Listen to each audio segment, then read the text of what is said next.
All set. Chatham known for their fog, potentially seeing some of that later today. And what an intriguing matchup. I mean, these two teams played on opening day when Chatham was kind of in the dumps, losing their first 4 games. But now they've won 4 in a row, and Bourne coming off back-to-back losses makes this matchup between both teams really exciting. One of those losses being against the Brewster Whitecaps on Sunday. Let's go check out the highlights. Both teams scoreless until the top of the 6th, until an RBI single from Jacob Lee gets Brewster on the board. And it doesn't end there for the Whitecaps, but Bravo's pitcher Brandon Shannon loads the bases, and Dane Harvey walks. And then before the Whitecaps can retire for the inning, a wild pitch scores one more to put Brewster up 1-0. Still no response from Bourne, and Brewster extends the lead on a sac fly, but a rally right afterwards gave the Bravos some hope. Luke Costello steps up to the occasion and doubles to score Matt Bolton. He went 2 for 4 on the day, started the season off a little slow, but has definitely started to find his footing. And then he reaches home after Derek Pitts hits him in, and the Bravos are down by 2 at this point. Fast forward to the 9th inning, and Rustin Rigdon hits a sac fly to center, and with 1 out left in the game, Matt Bolton falls short of a walk-off hit, and the ball is caught to end the game with Brewster up 4-3. Bourne starting pitcher Brendan Bennett had a good day on the mound, 4 strikeouts and 4 2/3 innings pitched, and Luke Costello and Matt Bolton did what they could to help, but what's been hurting the Braves is not being able to execute on offense earlier on in games. Guys, that's something that needs to change if Bourne wants to stay at the top of the West Division. Yeah, right now they're just 1 point back of Falmouth at the top of this division, and it's important that Bourne understands you got to execute on offense earlier in games. We've been saying the same thing right now for about 5 pregame shows about how where Bourne needs to step their game up offensively. It stays true in yesterday's games, but I think also the big concerning thing is you only get it in the 8th or 9th inning, and then on top of that, the only runs you're allowing are in 1 inning. So your defense is still playing well. You could argue that the laps you guys have defensively are anomalies because it only comes in 1 inning and at a high volume. You play more consistent on both sides, and Bourne has a much better record than they do right now. And they're still at 500. It's not like they're in a terrible position. They're still only 1 back right now of the Commodores at the top of the West. Yeah, first time losing back-to-back games since July of last year. They didn't lose back-to-back games in August at all last season. But the biggest shame is that the pitching has been really good recently for the Braves. Only given up 4 runs against Brewster, only given up 4 against YD, and then only giving up 3 against Falmouth. That's the last 3 games. And again, the Braves pitching staff has seen some changes recently. Reese Bowie had a very solid start the other day, but the bullpen needs to step up as well to prevent those late lapses. The bullpen was definitely a problem with these past 2 games, but today, it's a new game, it's a new day, and Bourne is looking for a win. We bring you to Hyannis, where the Anglers were looking to make it 4 wins in a row on Sunday against the Harbor Hawks. Harlan Hovatter with an RBI opportunity in the first inning. He delivers with runners on the corners, driving a single to right field to make it 1-0 Chatham. Now later in the inning, the Anglers weren't done yet. Cooper Neville doubles the advantage with a sac fly to medium center field, and just like that, it's 2-0 A's. Poor defense plagued the Hawks in this game. In the second inning, Robert Spoley dribbles one to third and is thrown away by John Embury. Chatham up 3-0. We go to the fourth inning. Robert Spoley once again up, and he delivers, drills one to left center, but a miscommunication allows him to not only drive in 2, but also notch his first triple of the season, and it's 5-0 Anglers. We go to the 8th inning next. Chatham up by 5 runs. This time it's Connor Schaus's turn. He rips one down the line to drive in 2, and this game is officially out of reach as Chatham goes up 8-1. But the Anglers once again were not finished. We go to the 9th inning. A's grab one more as Cooper Neville launches a homer to right field to make it 9-1 A's. We're now the hottest team in the Cape Cod Baseball League ahead of tonight's battle with Bourne. Rob Rispoli had 3 of Chatham's 11 hits as the Anglers' late inning production was too much for the struggling Harbor Hawks. Yeah, Kasey, Chatham started the season off pretty slow. They lost the first 4 games, but they've won the past 4 straight. They've been really solid these last 4. The big thing for them has been the offense, just turning it up to a new notch we didn't really see from them, especially in that first game where there was almost no execution offensively against the Bourne Braves. It's a completely different team since that point in time, and that's why they're fighting right now for one of the top spots in the East Division. They're the hottest team on the Cape Cod Baseball League, just like you mentioned, Kasey.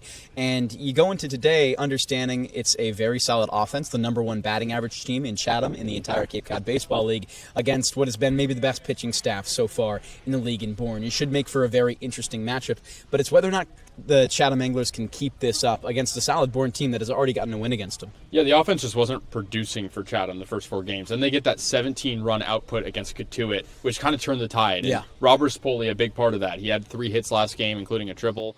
This team has relied a lot on its offense recently, and the pitching's going to have to step up. Angel Cervantes on the mound today, a guy who was very scary out of the Big Ten this past season, a guy who throws very hard for one of the best pitching coaches in the country, and John Savage. So we'll see how he's able to execute against a Bourne offense that's looking for a rebound and needing a bounce back. It'll be interesting to see the pitcher duel today, and we're going to go talk to our beat reporter Nate Laird after the break all about it. Heading to Nantucket this summer? Skip the traffic and take the Disguise with Cape Air. With convenient flights from Norwood to Nantucket, you can start your vacation sooner without the hassle of traffic. That way you spend more time relaxing and less time getting there. Experience the Cape Air difference and book your next flight today at capeair.com. Let Cape Air be your wings in the Northeast.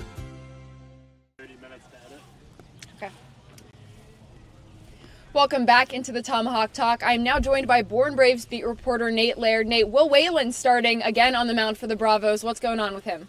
That's right. We got Whalen on the mound, but a couple of Braves arms to talk about. Like you said, the Minnesota product through 3 innings in his first start for the Braves this season. Had 5 strikeouts, really solid arm to start on the mound today.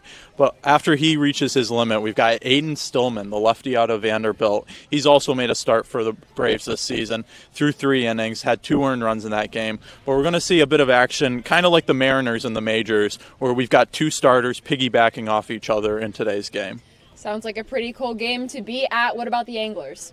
That's right. We've got Angel Cervantes on the mound, a righty out of UCLA. He was the 50th overall pick in the 2025 MLB draft, going to the Pittsburgh Pirates, chose UCLA over the Pirates. He had a 4.17 ERA in his freshman season, over 15 starts. In his first start for the Anglers this season, 5 scoreless innings. So good arms on both sides. So, Nate, the first time the Bravos played the Anglers this season, Bourne took the win, but now the Anglers are on a 4-game winning streak. The Bravos are on a 2-game losing streak. Can I get a score prediction? Yeah, I think the Braves are going to have a bounce-back game. We're looking at a 3-1 Braves victory. I think we've got a couple solid arms like we just talked about. I think they do well today. All right, Nate. Well, let's see what happens. Thanks for joining us.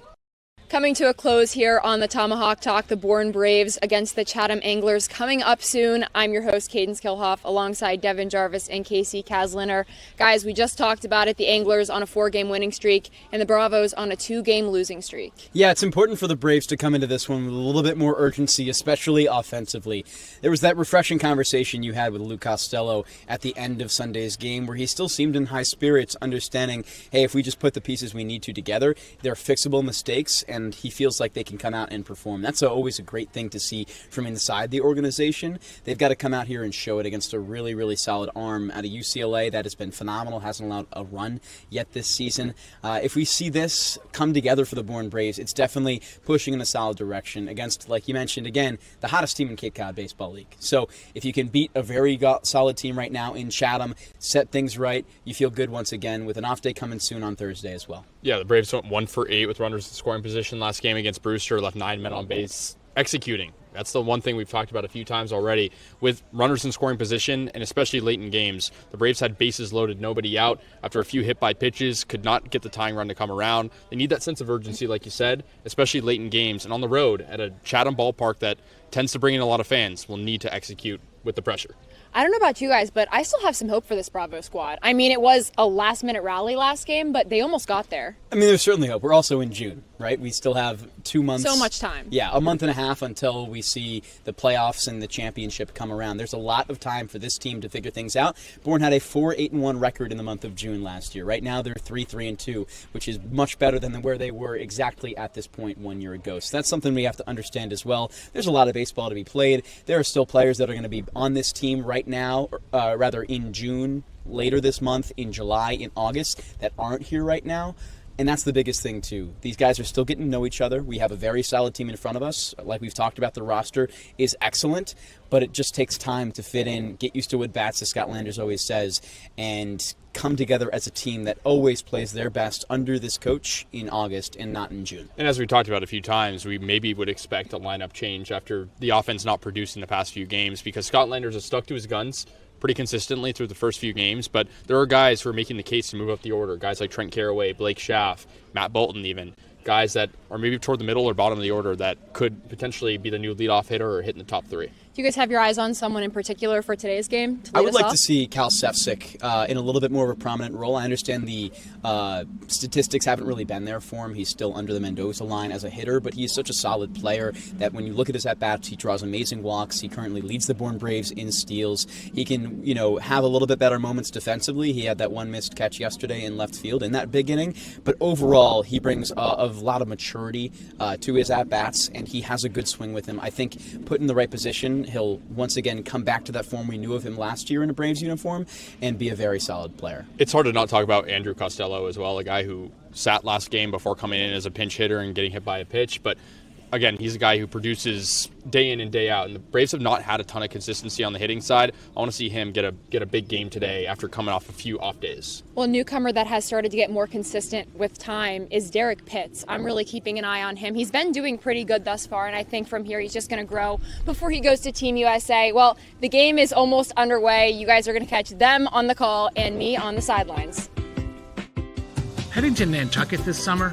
Skip the traffic and take to the skies with Cape Air. With convenient flights from Norwood to Nantucket, you can start your vacation sooner without the hassle of traffic. That way you spend more time relaxing and less time getting there. Experience the Cape Air difference and book your next flight today at capeair.com. Let Cape Air be your wings in the Northeast. Cape Cod 5 is proud to be the official banking partner of the Cape Cod Baseball League. Cape Cod 5 offers a broad range of financial products and services tailored for every stage in your financing journey. Reach out to us. We're here to help. Reader's Hardwood Supply is a candy store for wood, whether you're a professional or an amateur. Reader's Hardwood Supply carries over 70 species of both domestic and imported lumber from around the world, displayed in over 300 self-serve bins for your selection. So for your next project, make it your masterpiece with stock from Reader's Hardwood Supply. The woods of the world are here at Reader's Hardwood Supply. If you can dream it, if you can cruise in it, if you can summer in it, fish from it, or take it for a day at the beach, we can protect it. The Baldwin Group. Protecting the possible.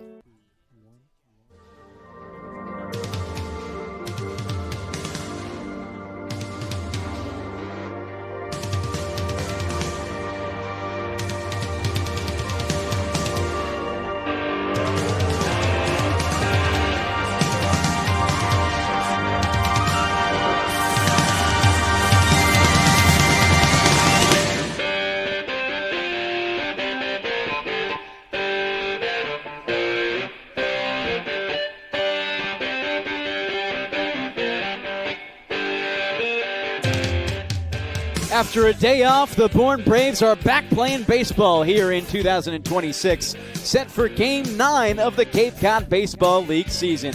Today, we find ourselves in Chatham, Massachusetts, at the beautiful Veterans Field against the Chatham Anglers in a rematch of the opening day game between the Braves and Anglers. At hand for you on the broadcast, Devon Jarvis alongside Kasey Kazliner, with Kaydence Kilhof, the third member of our team, joining us in just a few moments. 2 losses over the weekends for the Bourne Braves, hoping to right the ship after a day off yesterday, with offensive struggles the theme of both the losses, Kasey. You're absolutely right, Devin. Only 9 men left on base last game, 1 for 8 with runners in scoring position. And this is a team that has the talent to produce more offense, but the offense has not really gotten going until late in games. This team was able to get bases loaded in the 9th inning against Brewster last game with nobody out and only mustered together 1 run for a really heartbreaking loss. So you go into the off day, you come back hoping to set yourself back on the right foot against a surging Chatham Anglers team? This Chatham team started 0-4. Bourne handed them their first of 4 consecutive losses. They have won 4 since, including a win most recently against Hyannis, where they've just been cruising. It's really a turnaround for this team. Beat Hyannis 9-1 on Sunday.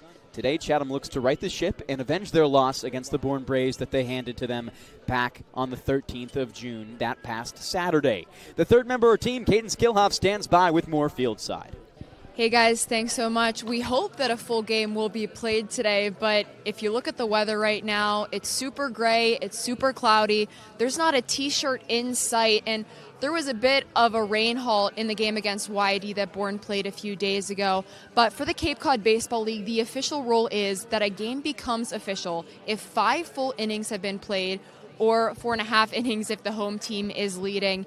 If a rain halts play before this point, it's considered a suspended game and will be resumed at a later date from the exact moment it stopped, guys, which means that the next off day for the players and the interns might become a game day. I know me as well as a lot of the other interns were just waiting all day to see if this game was actually going to be played, but we're all glad that it worked out, guys, and hope to see a full game today.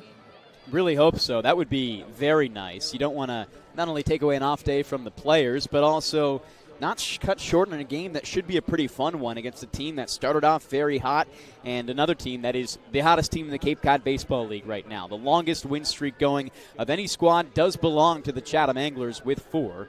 The next highest at the moment is 2 wins in a row from both the YD Red Sox as well as the Brewster Whitecaps. But overall, Bourne hoping to almost enter this game while awkwardly only got here about an hour ago. Usually they get here 3 hours before the game to get batting practice, infield, outfield, defensive practice, maybe some bullpens for the pitchers. Not that. Indoor batting practice at the K-Plex, as well as just resetting overall, hoping to be pretty comfortable in a place that always is beautiful to play in, but the conditions not as comfortable either. No, not at all. And checking in around the league, Falmouth right now down 5-2 against the YD Red Sox. So the Braves an opportunity, despite some of the recent struggles, to move back into first place and feel a little bit more confident coming off a few losses. Boy, is that YD team good. Just keeps rolling as they beat the Bourne Braves not too long ago as well. If they can get that Falmouth win, it's an 8-1 record for the YD Red Sox. Bourne right at the top of the West Division right now, just 1 point back of the Falmouth Commodores, as you mentioned. We'll go over those starting lineups for you now. For the Bourne Braves, it begins with Rustin Rigdon playing shortstop leading off. Matt Bolton, the center fielder out of Binghamton, batting second. Andrew Costello bats third, playing catcher. Luke Costello plays third base in the cleanup spot, batting fifth. Garrett Michelle playing first base. Derek Pitts is the designated hitter, batting sixth.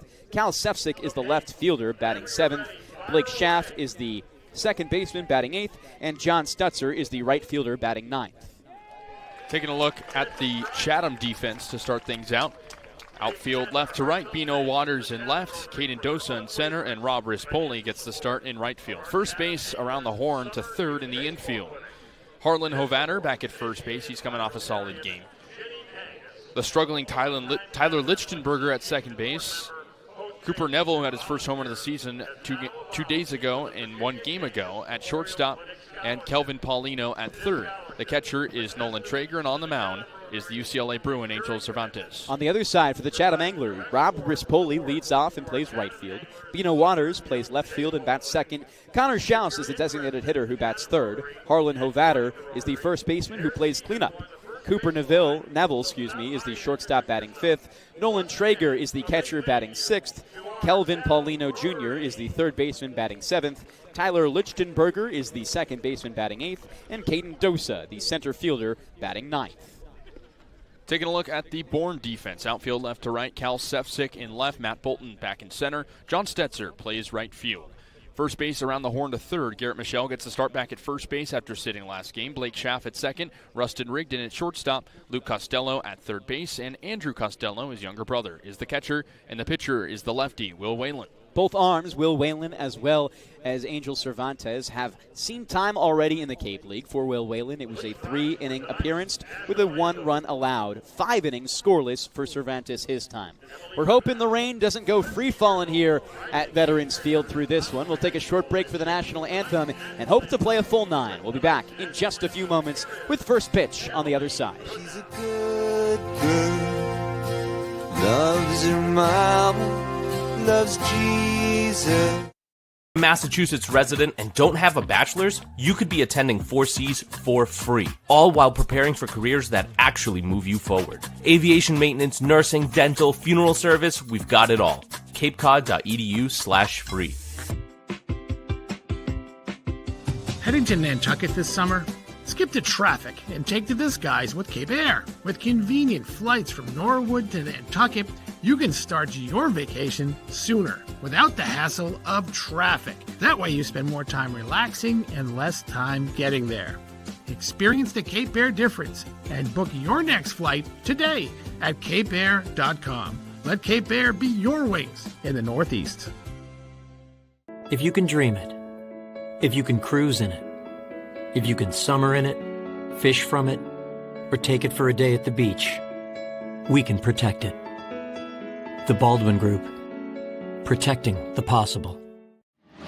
Cape Cod 5 is proud to be the official banking partner of the Cape Cod Baseball League. Cape Cod 5 offers a broad range of financial products and services tailored for every stage in your financing journey. Reach out to us. We're here to help. Try it, then buy it. Rent a new cat for up to 90 days. Then apply 100% of the rental cost to the purchase and save. The Milton Cat Rent to Purchase offer. Try it, then buy it. Go to miltoncat.com/RPO. Reader's Hardwood Supply is a candy store for wood, whether you're a professional or an amateur. Reader's Hardwood Supply carries over 70 species of both domestic and imported lumber from around the world, displayed in over 300 self-serve bins for your selection. So for your next project, make it your masterpiece with stock from Reader's Hardwood Supply. The woods of the world are here.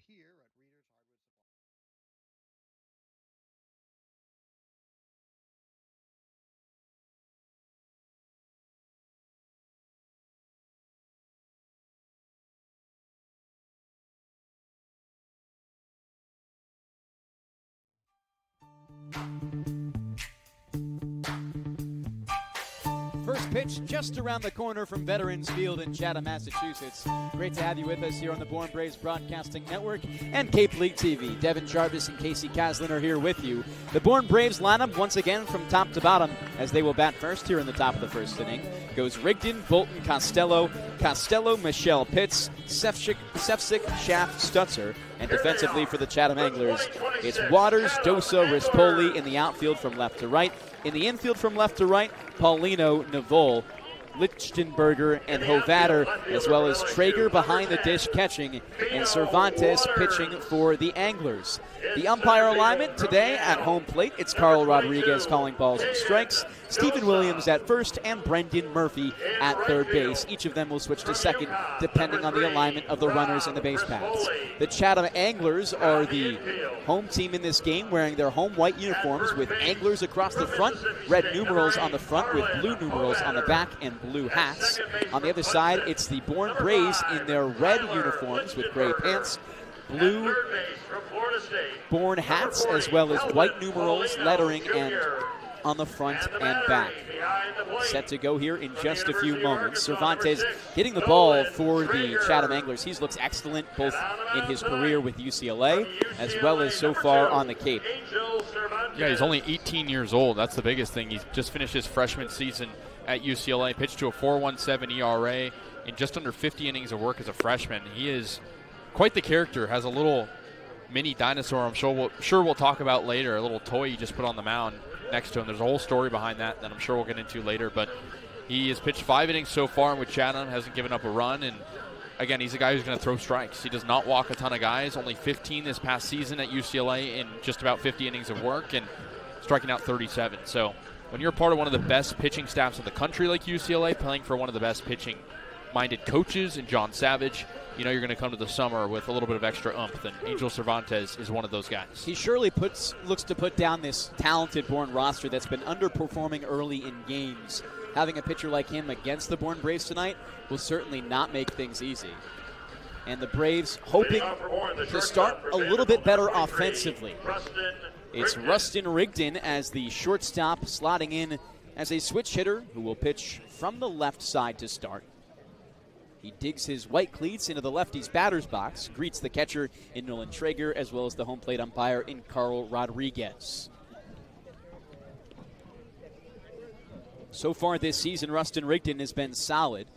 He comes to Vandy after a long lineage of Commodores to play for the Bourne Braves in recent years under Scott Landers. Out of the stretch, Cervantes works, brings the glove to his mouth, kicks and fires on the first pitch of the game. It's a strike on the outside edge on a breaking ball. No balls, one strike, no outs as we live in the top of the first inning, and the score is 0-0 between the Braves as well as the Anglers. Middle of the infield, a little bit spread apart as Cervantes brings glove to belt once again, looks in for the pitch, gets set, and deals. Skips in the dirt and goes in the backstop here at Veterans Field. One of the most beautiful ballparks in all of the Cape League. Get to go here twice a year, excluding the playoffs, and it's always a treat when you get to do so. Cervantes back set at his mouth. The 1-1 pitch. Rigdon skies into right field through the gap, and it's a base hit into right to start for Rustin Rigdon. An excellent start. These leadoff base runners for the Braves have been crucial. Yeah, and you're coming off a game for Rigdon where you hit 0 for 4, with a sacrifice fly, kind of your only highlight. You move up in the order. Big for him to get that momentum shift for his personal game. Yeah, just finding that rhythm. A very solid pole line drive to put him on first base. He's been very good at stealing bags this year for the Bourne Braves, 4 for 4, as he welcomes Matt Bolton into the lefty's box now. Bolton swings and skies the first pitch from Cervantes back over the netting, and hopefully not into anybody's car here. Just looks like a bunch of little kids running after it for a souvenir. No balls, 1 strike, 1 out, with a runner on first in Rustin Rigdon. He takes a 3-step lead. Bolton crowds the lefty's box. A check comes over to first base. Head first dive for Rigdon. He's there safely as the tag is applied on his number 23 on his back. Bolton digs back in. He's had a couple struggles, but was a bright spot for the Bourne Braves in their most recent game on Sunday. Multi-hit game, only him and Costello Luke had that. The 0-1 as the runner goes. Bolton swings and fouls it back into the backstop. Runner will have to go back to first in Rustin Rigdon. And now an 0-2 count here to Matt Bolton with no outs in the top of the first inning. Chatham right now on a 4-game win streak, sit 4th in the East Division behind Harwich, Brewster, and YD. That's reverse order. Harwich and Brewster with 10 points, YD with 14. They've only lost a game. On the other side, Bourne 1 point behind the leaders right now in the Falmouth Commodores. Back focus at home. The 0-2 pitch, Cervantes kicks and fires. It's outside on a breaking ball for ball number 1. Chatham's turnaround has just been so impressive. It was that 17-run output against Katuitt that really flipped things around, and especially now back at home, need that confidence in the lineup. Cervantes pins his glove against his chest. Now comes set, turns and fires to first. This one close, and Rigdon in safely again. Rigdon, a very speedy player. He's been exceptionally talented for the Bourne Braves in the base paths as a runner. Most recently as a Commodore at Vanderbilt, stole himself 15 bases. The 1-2 from Cervantes. Before that, another look over to first. First baseman in Hovanner doesn't even try the tag this time on a head-first dive from Rigdon. So just next to his triceratops named Jerry, Cervantes steps back onto the hill. On the first base side of the rubber, a bit of a closed stance, looks in, and the 1-2 fires. Bolton swings and chops it right side up the first base line, and just foul. Hovanner fields it in the first base coaching box right next to Jelani Hammer, the first base coach for the Bourne Braves. 1 ball, 2 strikes, no outs.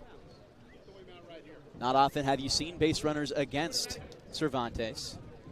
A whip of just .4 in his first start with the Anglers. Looks in for the 1-2, fires at home, and it's a swing and a miss from Matt Bolton for the first strikeout of the day from Cervantes. Yeah, and a lot of times from young pitchers, you don't see them have the confidence to overpower veteran hitters. And that's something Angel Cervantes does, and a lot of the UCLA pitching staff did this past year. And went out and recruited confident pitchers who could overpower. Cervantes was picked by the Pirates in the second round of the 2025 MLB draft. Elected to take his talents to UCLA. They were one of the best teams in college baseball this year, but failed to make it out of the Pasadena Regional. Look back over to first once again on Rigdon with the new batter in Andrew Costello. A day off for Costello on Sunday, came in as a pinch hitter late and got plunked. We were all hoping for him to get a full at-bat. Didn't happen. He's been the best Bourne Brave all season. An OPS over 1,200. Slots in as the catcher today. First pitch from Cervantes. Costello takes the inside fastball for strike one. You know he's itching to have a good game. I'm sure he wanted to start last time out, but came in and did his job. Got hit by a pitch, but he wanted to swing the bat. That's what he really wanted to do. Leads the Bourne Braves in average OPP slugging. OPS takes another fastball down Main Street for a strike. It's a no-ball, two-strike count with one out, with the score still at zeros between the Braves and the Anglers in the top of the first inning. Costello leads the Bourne Braves, as I mentioned, with a 12.25 OPS. Second place at 883 is Matt Bolton. A big gap in production. The 0-2 home. Rigdon goes. High chopper left side. Costello grounds it. Won't have time for the double play. Look over to first. The pick is there made by Hovatter. Rounding second was Rigdon as he slides into third base safely. So it's a two-base move for Rigdon off just the simple ground out. And Costello probably more productive with that at-bat than he maybe thought it was going to be originally. Yeah, absolutely. I mean, the Braves have struggled with moving runners over in these types of situations early on in games. There's two outs, so it might not necessarily have a tangible effect, but I think the confidence of having a guy at third base early in a game, I haven't seen the Braves do that a whole lot. Luke Costello now up to bat. He had two doubles in his last game. He's the only Bourne Brave to have two extra base hits in a single performance. 2 outs for him.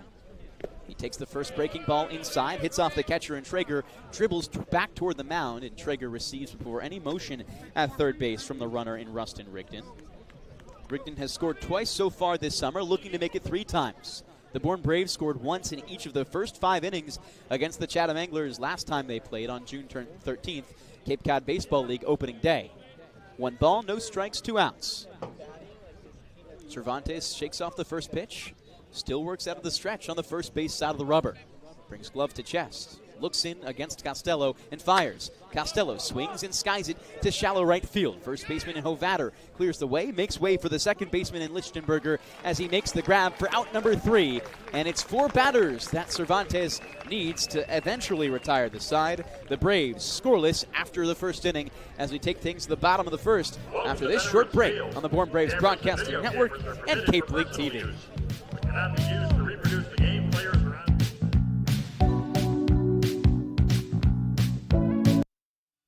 Massachusetts resident and don't have a bachelor's, you could be attending 4Cs for free, all while preparing for careers that actually move you forward. Aviation maintenance, nursing, dental, funeral service, we've got it all. capecod.edu/free. Heading to Nantucket this summer? Skip the traffic and take to the skies with Cape Air. With convenient flights from Norwood to Nantucket, you can start your vacation sooner without the hassle of traffic. That way you spend more time relaxing and less time getting there.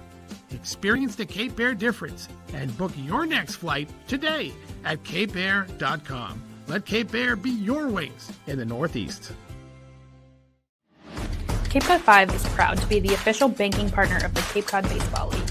Cape Cod 5 offers a broad range of financial products and services tailored for every stage in your financial journey. Reach out to us. We're here to help. If you can dream it, if you can cruise in it, if you can summer in it, fish from it, or take it for a day at the beach, we can protect it. The Baldwin Group. Protecting the possible. Try it, then buy it. Rent a new cat for up to 90 days. Then apply 100% of the rental cost to the purchase and save. The Milton Cat Rent to Purchase offer. Try it, then buy it. Go to miltoncat.com/RPO.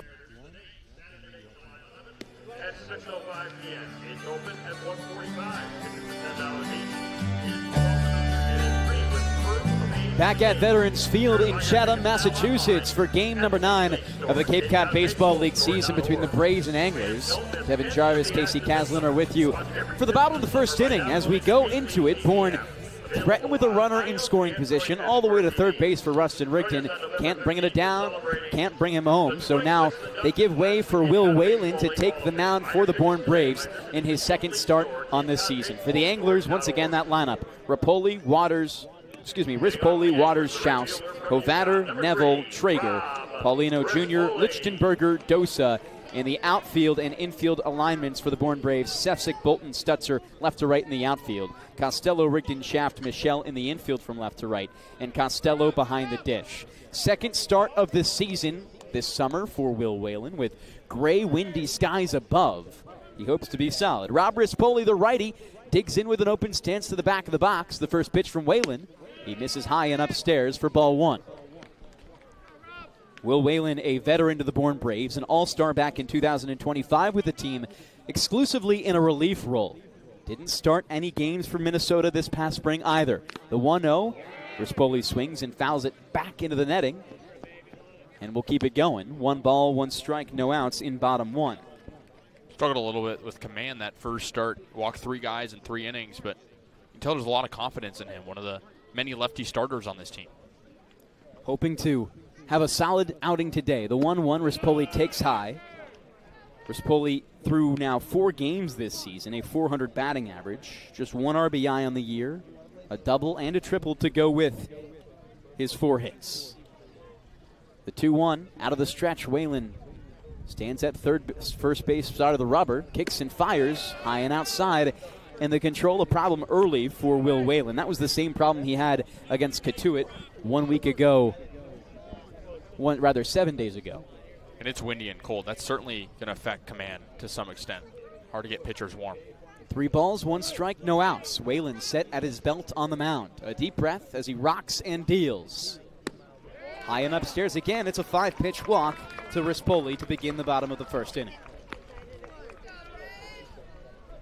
Not exactly what you want. Was able to chat with Scott Landers pregame, and he emphasized how he wants to see Will Whalen command the fastball a little bit more than he did against Katuit recently. In that game, he went 3 innings, allowed just 1 run, but his whip not where he would want it to be, all the way up at 1.667. New batter out there in Bino Waters. Bourne didn't see him the first game. He stands on the left side, now a runner on first in Rispoli. Whalen steps off, looks the runner back, and gets set once more. Bino on a 5-game on-base streak, 4-game hit streak. He's been hot, big part of this win streak. Whalen looks at first base, now directs his gaze home, kicks and fires, and settles in a slider for strike number 1 on the outside part of the plate against the lefty batter. Now going to LSU next fall. Most recently spent his sophomore season as a Fighting Irish at Notre Dame. .286 batting average for Waters so far this Cape season. A pivot and throw to first base for Whalen. A standing run back for Rispoli as he is safe at first base. No balls, 1 strike, and no outs in the bottom of the first inning for the Chatham Anglers in their first chance with the bats. Whalen looks at first base. Now comes back home and deals. Runner goes, pitches outside, a ball. The throw into second base, hits against Rispoli. Is the catch made by Rigdon? It is not, and it is safe at second base for Rispoli on the steal, and the count 1-1. Second stolen base of the year, but if you watched him play before, he's a fast guy. Just finds a way to get on base, and that's a huge stolen base to set the momentum for Chatham. Rispoli's been huge. .400 batting average out of UConn, has played in a limited amount of games, but big in these last couple for the Anglers. Runner in scoring position for Bino Waters in the lefty's box. Whalen looks at second base. Out of the stretch he works. The count 1-1 with no outs. Comes home with a pitch. Fastball nestles into the bottom of the zone for a strike. 1 ball, 2 strikes, no outs. Rispoli, we've already seen those wheels. His second stolen base, as you mentioned, Kasey. And he scored only 1 run on the year. He can make it 2 to give Bourne a deficit early. A look at Rispoli for Whalen. Now he comes home with the pitch. And Bino Waters swings and fouls it above the third base netting to keep himself alive. 1 ball, 2 strikes, no outs. Only 1 hit on the day so far for either side. That came back in the first inning. For the Bourne Braves in the top of the first, Waters, the left fielder for Chatham today, can put a ball into the outfield and score one. The 1-2. Waters takes the outside strike for called strike 3 and the first strikeout of the day. It's a really nice fastball from Whalen. He was missing those in his first start. Just gets on that outside corner, and a little bit of a late call from our home plate umpire. But again, that's a great 2-strike pitch just to blow it by guys and have an opportunity to set the tone. First strikeout of the day there for Will Whalen. The lefty arm now sees a righty batter in Connor Schaus out of Texas Tech. He's the designated hitter for the Anglers today. Pivot and throw to second base for Whalen. Finds the second baseman in Blake Schaff. No tag applied. The throw comes back. Connor Schaus in 8 games now for the Anglers. 3 players in this lineup have played in every game for Chatham. It's Schaus, Hovatter, and Neville. At bat on deck and in the hole, in fact. Whalen's pitch, a slider that nestles into the inside part of the zone for strike 1 against Schaus. .387 batting average for the Raider out of Texas Tech. Just finished his sophomore year there. Back of the righty's batter's box for him. A big wide stance with the left foot behind the right. Whalen looks at second base, comes home. Fastball up and in, misses. 1-1 the count with 1 out, and a runner on second base still in Rispoli. A couple looks from Whalen, even a couple throws, but no luck for him. Sitting low 90s on the fastball. Last one up to 92. I've seen that as the general range for Whalen in the past. Whalen looks at second base once more. Now comes home with the pitch. Runner goes. Pitch inside. Throw toward third base. On time. Is the tag on target? It is. Andrew Costello to Luke Costello. We've got our first brother put out of the year. And that's out, too, in the bottom of the first inning. I mean, they've made that throw to each other probably 1,000 times. And that's a really good move from Costello because the hitter in Schaus is kind of crowding the plate a little bit, hindering his view. And that's a fantastic throw.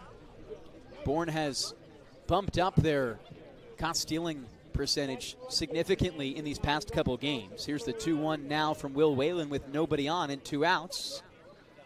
A fastball inside for strike 2, and Schaus doesn't come around for it. Hasn't even been an inning yet, but a lot better command from Whalen in that first game. He's getting early strikes. That's the biggest thing, not having to battle back as much. And the adjustment from the first batter as well. 2 balls, 2 strikes, 2 outs, looking for a 1-2-3 inning for Will Whalen.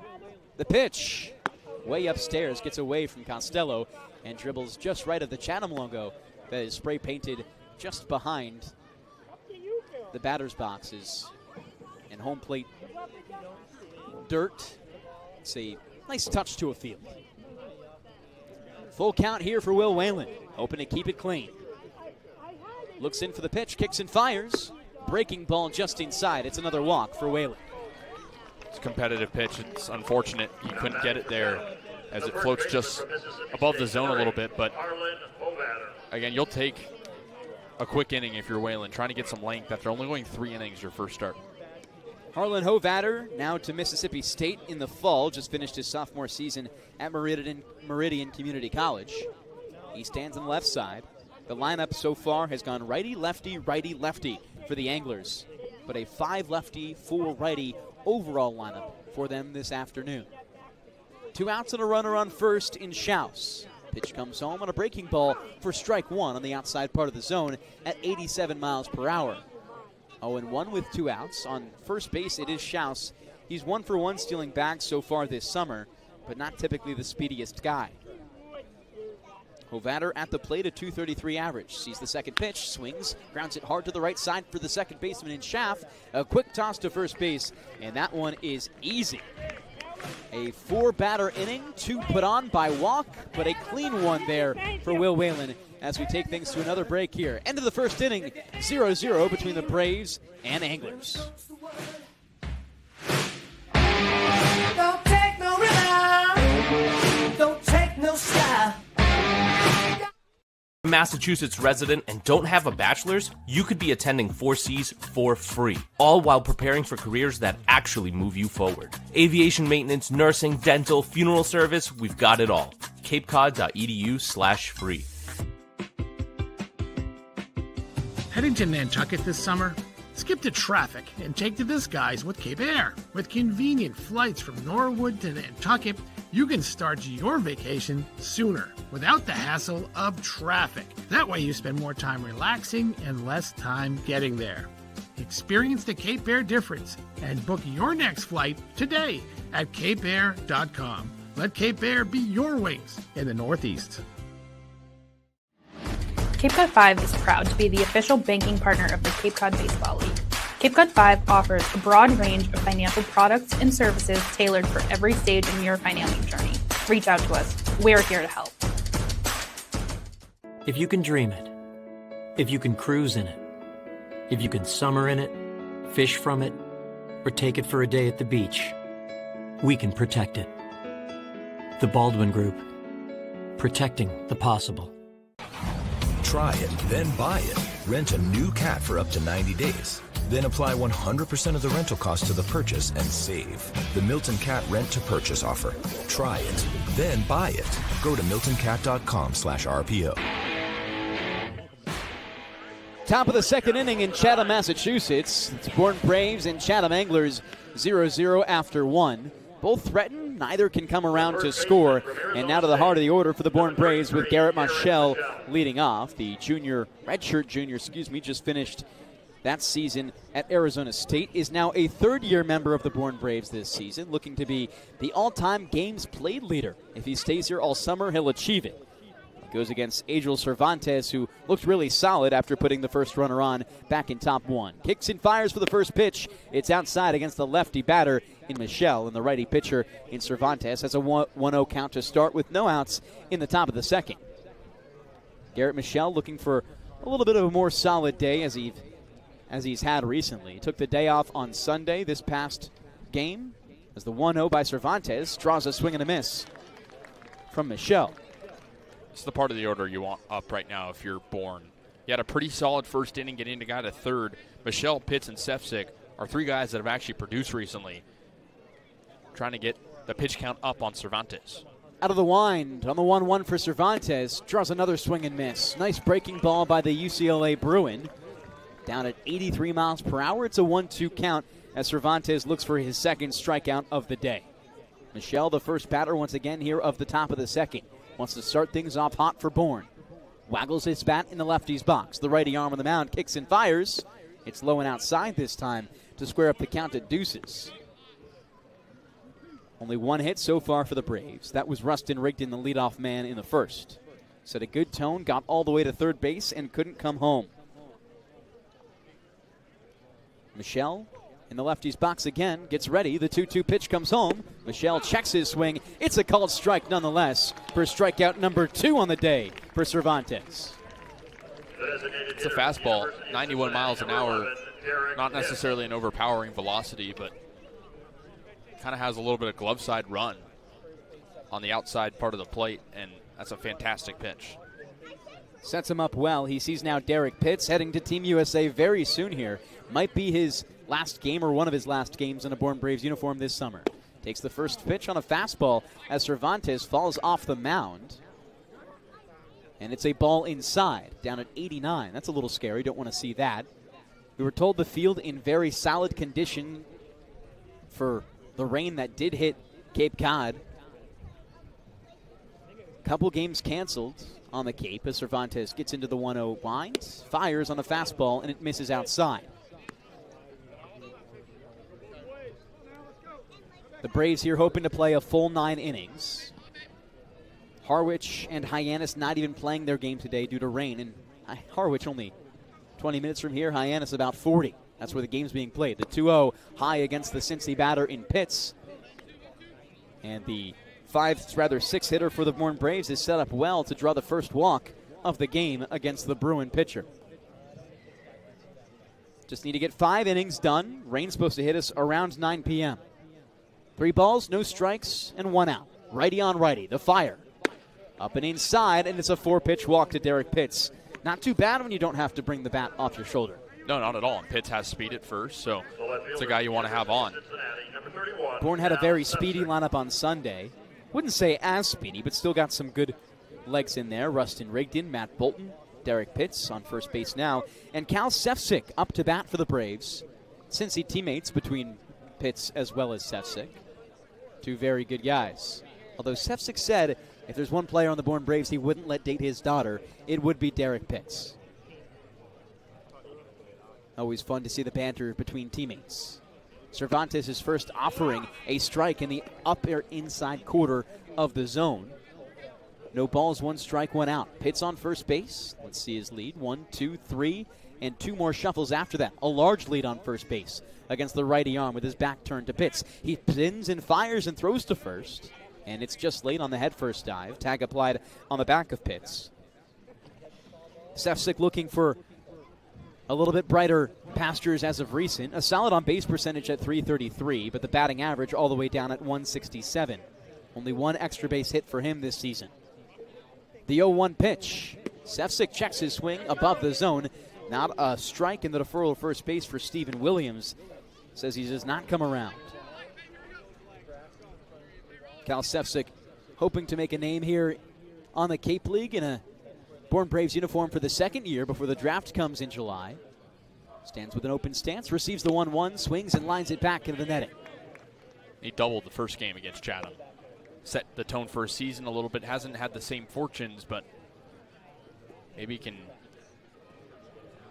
be big at this part of the game where Bourne wants to break it open. Top of the second inning, still 0-0 between Bourne and Chatham. Cervantes on the mound, by his shoulders with his glove, kicks and fires, spikes in the dirt. Quick pickup there by Traeger as the ball comes in to make the count 2-2. Look back toward first base, and Pitts doesn't even bother. Cervantes this most recent season at UCLA, 19 games, 15 starts, just under 50 innings at 49 2/3. Was really solid at 4.17 ERA and a whip just under 1.5. 2 balls, 2 strikes. Bruin looks over at first again, and he's safe.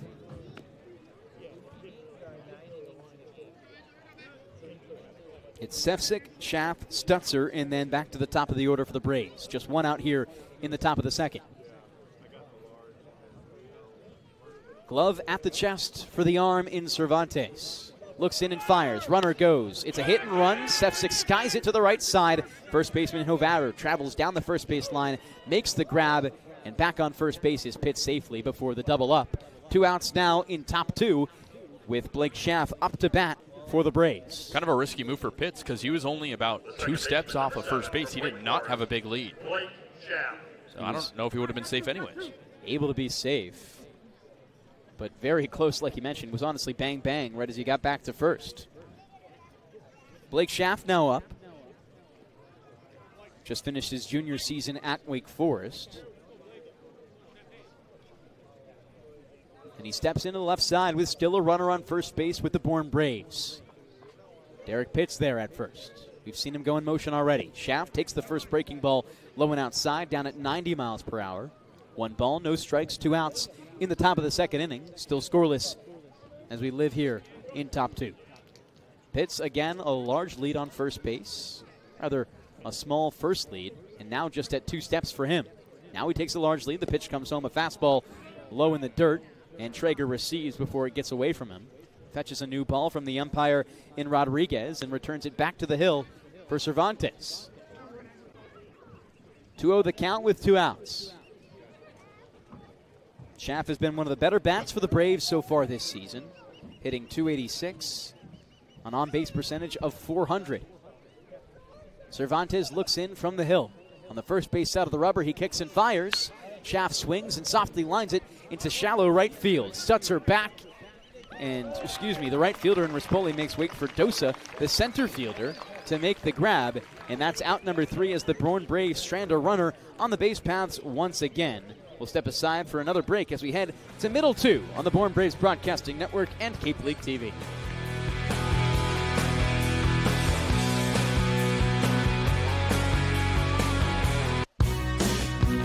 Massachusetts resident and don't have a bachelor's, you could be attending 4Cs for free, all while preparing for careers that actually move you forward. Aviation maintenance, nursing, dental, funeral service, we've got it all. capecod.edu/free. Heading to Nantucket this summer?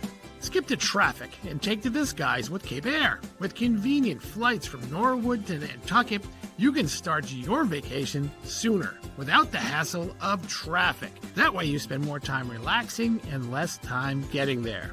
Experience the Cape Air difference and book your next flight today at capeair.com. Let Cape Air be your wings in the Northeast. Cape Cod 5 is proud to be the official banking partner of the Cape Cod Baseball League. Cape Cod 5 offers a broad range of financial products and services tailored for every stage in your financing journey. Reach out to us. We're here to help. If you can dream it, if you can cruise in it, if you can summer in it, fish from it, or take it for a day at the beach, we can protect it. The Baldwin Group. Protecting the possible.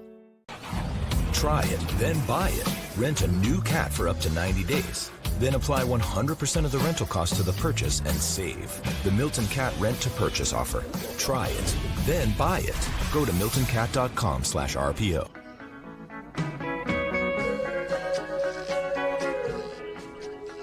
Bottom of the second inning from Veterans Field in Chatham, Massachusetts. Devon, Jarvis, Kasey, Kazliner with you, with Kaydence, Kilhof joining us in just about an inning for a conversation with Scott Landers. Stay tuned for that. 0-0s all around, no runs, only one hit for Bourne, but everything else is zeros with it too. Chatham still looking for their first hit of the game.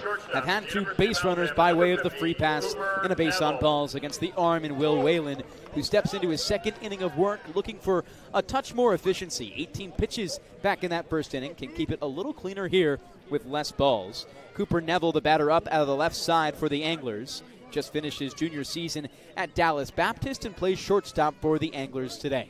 Whalen, the lefty arm against the lefty batter in Neville. First pitch, slider in there for a strike. No balls, one strike, no outs in the bottom of the second inning. Third baseman in Lou Costello, a little bit in on the grass, just in case the drag bunt comes from Neville. He's a speedy guy, 4 for 5 on stolen bags so far this year. The 0-1 pitch from Whalen draws a swing and miss on the fastball.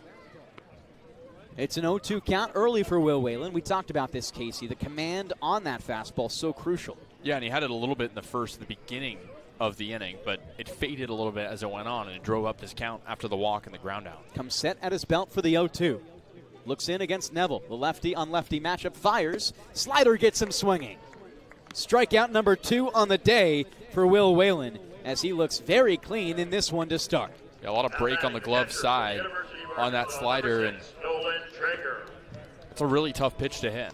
And again, probably call the ball if he doesn't swing, but at the same time, it's so deceiving. Ton of break on it. That's what makes Whalen such a talented arm. Does have such a fantastic slider as Traeger steps in, catcher for the Anglers today. Bats on the left side again. The first pitch, he swings and skies it left side. Up and toward the netting. It will be out of play before Lou Costello, the third baseman, can get to it. A very lefty-centric lineup, Kasey. I think maybe the most amount of lefties we've seen from an opposing team so far this season. Oh, definitely. 5 of them to be exact. You hardly ever see more than half the lineup be lefties. Especially against the lefty arm. Bourne didn't have Whalen as the starter for a little while until about midday today, as his 0-1 pitch is upstairs for a ball to make it 1-1. Aiden Stillman was the starter for quite a while for the Braves. That changed right toward the end. He's still expected to make an appearance today, but both of them lefties, which still begs the question on the amount of lefties in the lineup for Dennis Cook in his second season with the Yankees. The 1-1 fastball draws a swing. And Traeger down 1-2 in the count with 1 out in the bottom of the second inning. Potentially a piggyback action going between Will Whalen, the Minnesota arm, starting for the Braves, and Stillman, the Vanderbilt arm, potentially in relief for a long outing. The 1-2 at home, fastball outside. 2 balls, 2 strikes, 1 out. It's always interesting seeing how managers approach the handedness of a pitcher. And I think Dennis Cook, maybe knowing the command of Whalen, has struggled at times and putting lefty on lefty to maybe force him to pitch a little bit outside.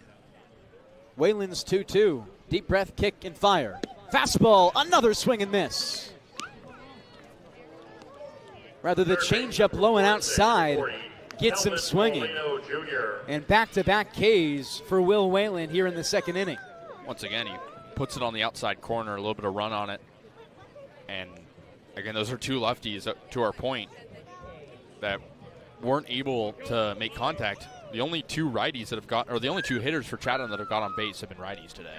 All lefties have been retired. Now back to a righty in the batter in Paulino Jr. It's a strike to start against him on the fastball. No balls, 1 strike, 2 outs in bottom 2. Still 0-0 between the Braves and Anglers. Paulino Jr. in his 5th game as a member of the Anglers now. Sees the pitch just upstairs by his chin level and takes it for a ball.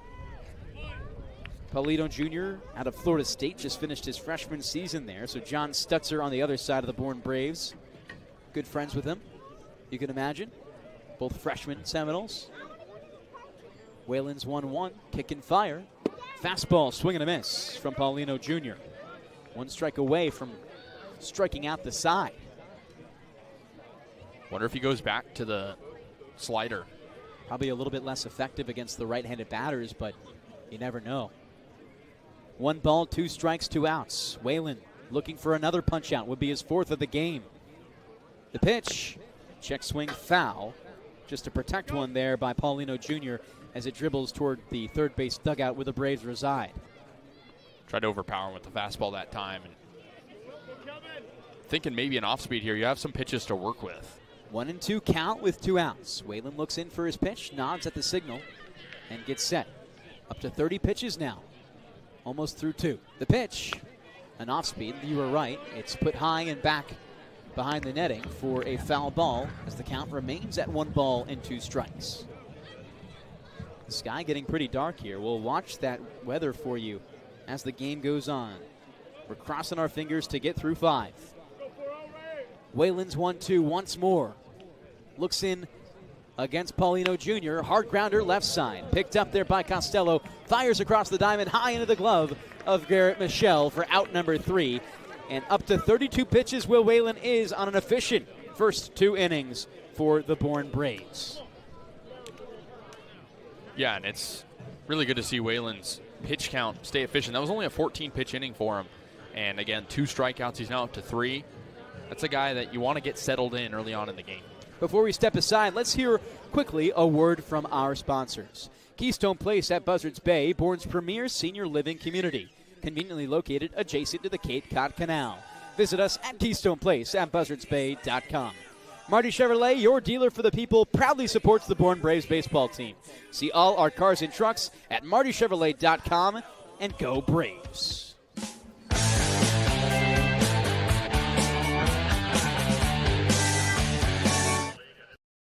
Cape Cod 5 is proud to be the official banking partner of the Cape Cod Baseball League.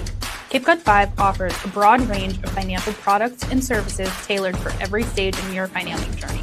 Reach out to us. We're here to help. Try it, then buy it. Rent a new cat for up to 90 days. Then apply 100% of the rental cost to the purchase and save. The Milton Cat Rent to Purchase offer. Try it, then buy it. Go to miltoncat.com/RPO.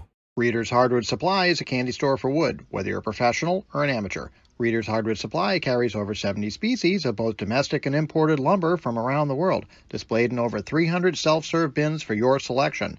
So for your next project, make it your masterpiece with stock from Reader's Hardwood Supply. The woods of the world are here at Reader's Hardwood Supply.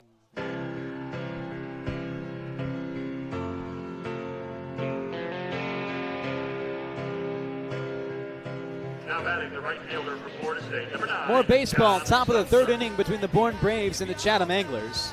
Still a 0-0 game through 2 as we take things to top 3 with John Stutzer leading off here in this inning for the Bourne Braves. Typically the overall leadoff man. Today he slots in at the 2nd leadoff, 9th in the order for the Braves. He's the last one Cervantes has yet to see. It's a righty-on-righty matchup. Into the line is Cervantes, kicks and fires, and it's a strike on the inside part of the plate. I think when you get moved down 8 spots, it's easy to look back in anger, and for Stutzer, he has to see this as an opportunity to be that 2nd leadoff guy with his speed. It's important he don't look back in anger with this one. The 0-1 pitch from Cervantes spikes across home plate into the backstop. It's a 1-1 count now. Up to now, 33 pitches for Cervantes. Will Whalen and him about matching, even with total strikes as well. The 1-1 from Cervantes. Draws a slow swing and a miss from John Stutzer. Stutzer on the season so far has been a bit of a struggle bus for him. Bottom of the Bourne Braves in batting average at 120, just a step behind him. Takes the next pitch inside. It's a 2-2 count now with no outs in the top of the third. Each team looking still for their first run. And his approach has been his issue. If he wants to find an oasis, he's going to want to take more pitches and get some more walks, get on base more as the second leadoff guy. Here's the 2-2 pitch out of the line. Comes home. Stutzer swings, lines it into left field over the jumping shortstop in Neville. And a base hit at the top of the third inning for the Bourne Braves. And who better to get it than John Stutzer? Top of the order, the shortstop, number 23, Yeah, good leap by the shortstop Neville. Kind of a wonder wall out there at short, but I was going to say he breaks through the wonder wall. You're stealing these from me, man. got to be faster than that. Maybe if he hits a walk-off, he can get the Champagne Supernova bath. There you go. Everything would be a blur. That's anti the punts. Still top three. Back to the top of the order in Rigdon. First pitch low and outside. John Stutzer, a speedy guy on first base. Stole double-digit bags this most recent season at Florida State. Cervantes dealing with another base runner, his third of the game. The 1-0 pitch from the Bruin arm. In there for a strike on a fastball at 91. 1 ball, 1 strike, no outs for Cervantes. Still no outs, rather no hits for the Anglers. Now that being the second on the day for the Bourne Braves.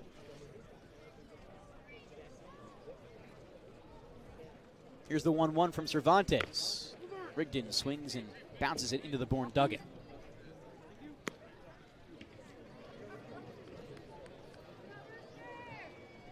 The sky casting no shadow right now over the field as it's just a cloudy day, no sun in sight. Bourne hoping the clouds don't see some rainfall. The 1-2. Rigdon swings and skies it into left field. Easy for the left fielder in Bino Waters. Makes the basket catch for out number 1 of the inning. Center fielder, Bourne number 28, Matt Bolton. Have had a runner on in every inning so far. Rigdon made it his way to third base. Pitts didn't make it past first, but Stutzer already here on first base, promising for the Braves to make something happen here early on. Seeing the offense once again with a lack of capitalization once more. Yeah, it's been those 1, 2, 3 innings for the Braves that have been just so demoralizing. And feels like hitting has been more consistent in spurts for him this season. Look back to a couple of games like Hyannis, Katuit.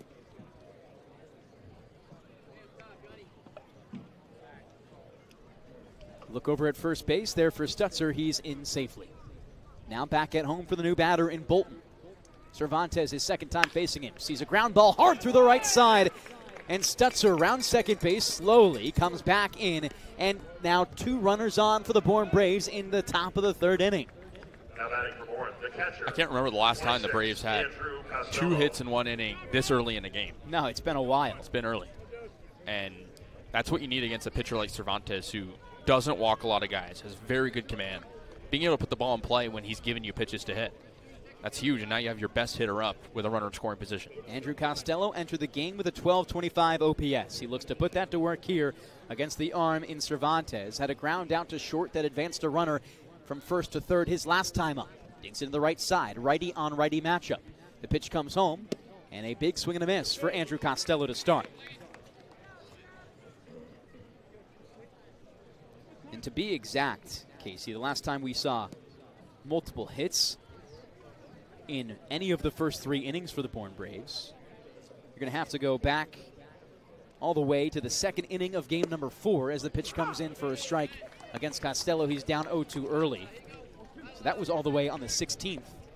And it's been 7 days since then. Costello back in the righty's box. Runners on 1 and 2 in Bolton as well as Stutzer, 2 speedy guys. Cervantes, 0-2 pitch. Spikes in the dirt, dribbles back toward the Bourne dugout. This could be trouble. Stutzer around third. A big round. Does not make the dash toward home plate. as Traeger eventually grabs it. He was lost with it for a moment. Runners on 2 and 3 now for Andrew Costello. Yeah, he just lost it. Got to the right of him. He thought it was to the left. And doesn't make a huge difference in the grand scheme of things, but it puts pressure on Cervantes to now throw strikes. And we've seen how Bourne has been able to capitalize when he's put the ball over the plate. Let's see what Costello can do. Can drive in 2 runs with a single here. Rounds his bat and rests it on his shoulder. The 1-2 from Cervantes. Costello swings and misses, drops out of the glove of Traeger. Doesn't need to make the run toward first on the G, drop third strike due to the runners on 2 and 3. And now 2 outs here in the top of the third. Bourne does not want to leave this inning without a run. Yeah, importantly, they went 1 for 8 runners in scoring position last game, and that's a huge out for Cervantes, a guy who's still young, still trying to gain confidence. Big out number 2, not even overpowering him. That's a really good hitter. He sees his brother in Luke Costello. Costello 2 extra base hits his last game. Costello swings and misses on the low breaking ball to start. 0-1 the count with 2 outs. It's Bolton on second base, Stutzer on third base. Either could surely come home, both with good wheels, with a hit to the outfield. Cervantes hangs the ball dead by his right hip, brings it now to chest, has his signal, kicks and fires. Costello skies it into the netting behind home plate. And an 0-2 count again. Cervantes really excellent these last 2. Just getting himself ahead in counts as boos come from the Chatham crowd as a Bourne bat boy wins the race to the ball. The 0-2 pitch here from Cervantes in top 3. Costello takes it inside, a breaking ball that just skips in the dirt. Wind starting to really pick up, and rain expected to start in around 15 minutes. Got to get through this fast.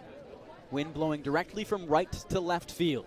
It's a righty batter in Costello as he chokes up on the lumber by about 2 inches. The 1-2.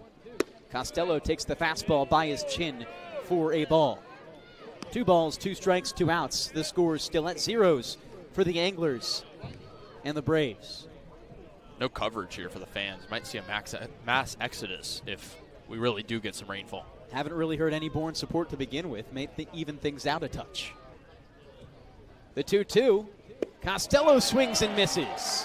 A great escape for Cervantes as he's fired up and grabs his dinosaur named Jerry on the mound to go back to the third base dugout. It's 0-0 between the Bourne Braves as well as the Chatham Anglers. We'll be back here for the bottom of the third inning coming up.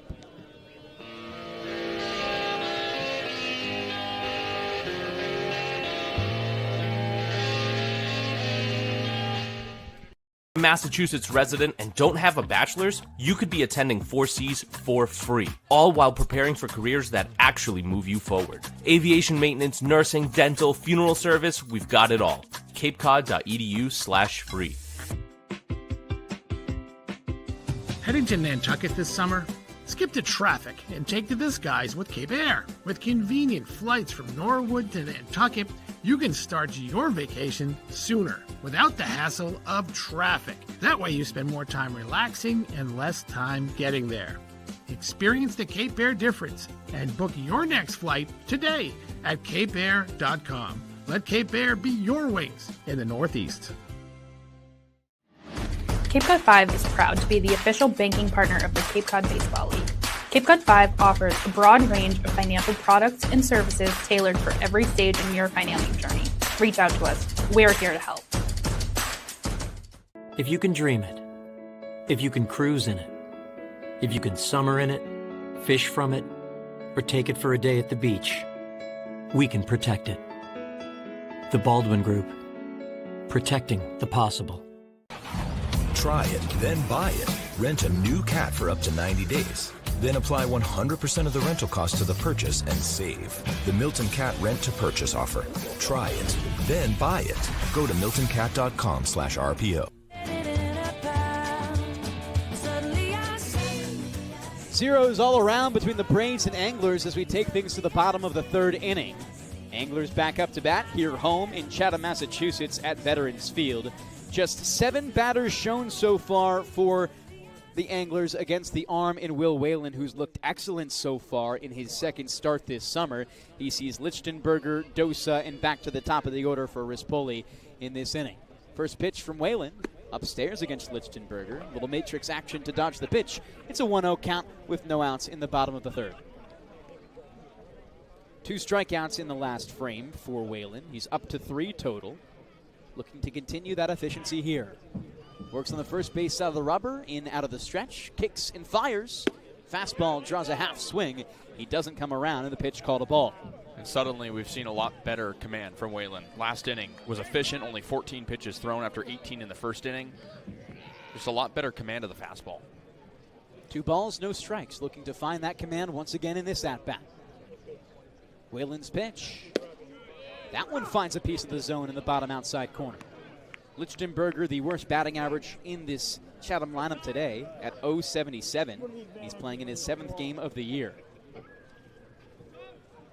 Digs into that lefty's box. Whalen looks over into ominous direction at first base. Now comes home with the pitch. Up and inside against Lichtenberger. It's a 3-1 count. Almost every time we've seen a hitter's count for Whalen, he's put a runner on by way of the free pass. Rispoli and Schaus, the 2 walks he's thrown so far. Set at his belt. Looks in with a narrow stance. Gets set and fires. Upstairs once again. It's a walk. It's tough if you're Whalen because talked about last inning, but it seemed promising early on in that plate appearance for Lichtenberger. You're facing one of the worst hitters in the league, and you walk him. It's tough at the bottom of the lineup because we know how dangerous the top of the Chatham lineup can be. Caden Dosa, 188 average on the year in his 8th game today. He played against the Bourne Braves in that opener. Slots in as the center fielder for the Anglers this evening. Whalen now dealing with a runner on first base. Looks in, fires. Fastball catches the inside part of the zone for strike 1 against the Ivy League hitter. Caden Dosa, 7 strikeouts on the year so far. Maybe a point of emphasis for Whalen here to draw the swing and miss. Looks in and fires. 1 a strike again. No balls, 2 strikes, no outs. Still that runner on first base in Lichtenberger. 1 for 1 stealing back so far this summer. And he has scored 4 runs as well. Has been very solid. Composed on the mound is Will Whalen. Kicks and fires. Fastball, 3 consecutive strikes at the same spot for K, number 4 on the day. Out number 1 here in the bottom of the 3rd inning. But Whalen just attacks the same spot 3 times, Kasey, and not even a flinch from Dosa. Yeah, he threw a 90-mile-an-hour cutter, it looked like, on the inside part of the plate, and just kind of stunned Dosa, who I think he thought it was running inside. Maybe thought it was a breaking pitch. It's a lower velocity fastball, but that's a fantastic throw. Top of the order once again for Rispoli. No balls, no strikes. Whalen's pitch up and outside. Runner on first base still in Lichtenberger. Rispoli was the first runner on that Whalen allowed to get to first by way of a walk. He made it all the way to second, then got thrown out on the way to third base trying to steal. 1 ball, no strikes, 1 out. Bottom of the 3rd inning. Whalen set to go. Fastball again on that inside half for a strike. Against these righties, at least, it's been a tough pitch to even think to swing at, it seems. Rispoli gives himself a little space between home plate and Whalen at first base. Now comes home. Pitch this time a little too far inside. That one at 91. 2 balls, 1 strike, 1 out. Chatham still in search of their first hit this evening. Have yet to get that and have only put a total of 2 balls in play. Rest by way of strikeout or throwout. The 2-1. Hard liner left side. Scooped up there by Rignan. Tossed to second for 1. Throw off to first base. It's a 6-4-3 double play for the Bourne Braves to retire the side. That's how you get some efficient pitching if you're Will Whalen. Get some outs in the base paths. And the Bourne Braves looking very solid through 3 innings defensively. Still the score 0-0. Just hoping for a little bit of turnaround on offense. We'll hang around here on the Bourne Braves Broadcasting Network and Cape League TV. Scott Landers to be joined by the third member of our team in Kaydence Kilhof in just a moment here. Tomorrow night's postgame meal in Falmouth will be nominated and provided by Chatham. Again, the score 0-0 between the Braves and the Anglers. I'm interested to see Scott Landers' thoughts on the game so far. Similar struggles, though, Kasey. Yeah, the pitching's been good from Whalen, and it's been generally pretty efficient. But again, leaving guys on base has been the struggle. And we'll send it now to Kaydence Kilhof alongside Scott Landers. And I see Oliver Punbar and O'Sheen Lee. They are. We'll keep it here for just a moment. Thank you for being generous as we pass the hat. Landers will be joining Kaydence in just a second here. The Chatham Anglers rely on your support to make this great organization run. Thank you once again. Still 0-0 the score, of course. Cervantes set to go into his fourth inning of work. The pass the hat is on the third base side. And for now, I'll hand it off to Kasey Kazliner for the rest of the next 4 innings for play-by-play duty. Kasey, take it away. Thank you so much, Devon, as we resume action in the top of the 4th inning. And Thanks so much, guys. I'm now joined alongside field manager Scott Landers. Coach, you changed up the batting order today. What was the reasoning behind this specific lineup? We just try to go righty, lefty, get some guys on at the top and have some punch at the bottom of the order. In your pregame interview, you mentioned you wanted Will Whalen to establish the fastball and use all of his pitches today. What are you seeing from him? He's doing a good job. You know, he's got himself behind a couple hitters, but other than that, he's been pounding the zone and attacking with all 3. We saw rain affect Bourne against YD on Saturday. What did you see from their reaction to the delays, and what can they fix if it happens again today?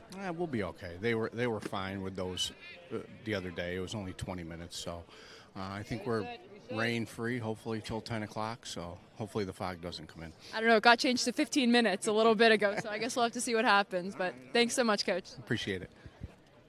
0-1 count on Michelle, takes low in the top of the 4th inning. No score between Chatham and Bourne. The Bravos with 3 hits so far, mostly from the top of the order. Michelle 0 for 1 with the K looking against Cervantes. Righty deals against the lefty as he cracks one the other way to shallow left field. That's down for a base hit. Waters picks it up, and it's a hit for Garrett Michelle, who doubled in the first game against Chatham.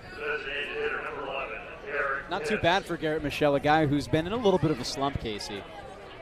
You know, he is a very veteran player to this team, but bumping up that average from just above the Mendoza line is going to help this team a lot. Likely a guy here for majority of the summer. So man at first for Derek Pitts, who walked his first time up. Righty on righty matchup. Cervantes up to 52 pitches. He struck out 4. He's out of the stretch on the first base side of the rubber. He looks in home, now fires. Pitts takes outside on the 90-mile-an-hour heater. 1 ball and no strikes. Derek Pitts moved down 1 spot in the order, playing DH for the first time this season, after mostly playing right field and playing very solid defense for the Bravos. Thought that was a little interesting to remove him from right field. The 1-0 pitch. Pitts takes a curveball at the knees for a strike, 1-1. Pitts had an RBI single and 2 walks last game, as hits in all 3 of his starts this season. One of the late additions to the roster for the Bravos early on here in the season. The 1-0 pitch. Swing and a miss. 1 ball and 2 strikes on Derek Pitts. It'll be Cal Sefcik after him, both Pitts and Sefcik, Cincinnati Bearcats. 1-2 count on Pitts, nobody out, and a man at first for Bourne in a scoreless game. Top of the 4th inning. Cervantes comes set in his chest, throws back to first. Michelle safe without a problem. Now 4 straight runners on for Bourne. They've got to work something here. Runners on 2 and 3 with 1 out, couldn't convert. I think resorting to small ball might be a good strategy here, Kasey. We haven't seen it much from this team. The 1-2 home. Pitts takes inside on the fastball, leans out of the way. Count even at 2-2. It's been 4 hits for the Bravos. They've walked once against Angel Cervantes, who does not walk a lot of guys. Had a very positive strikeout to walk ratio this past season at UCLA as a freshman. He'll be 19 years old in a couple months. Throw back to first base. Michelle, once again, safe head first. These are good reps for him on the Cape against some talented batters, especially Bourne's roster.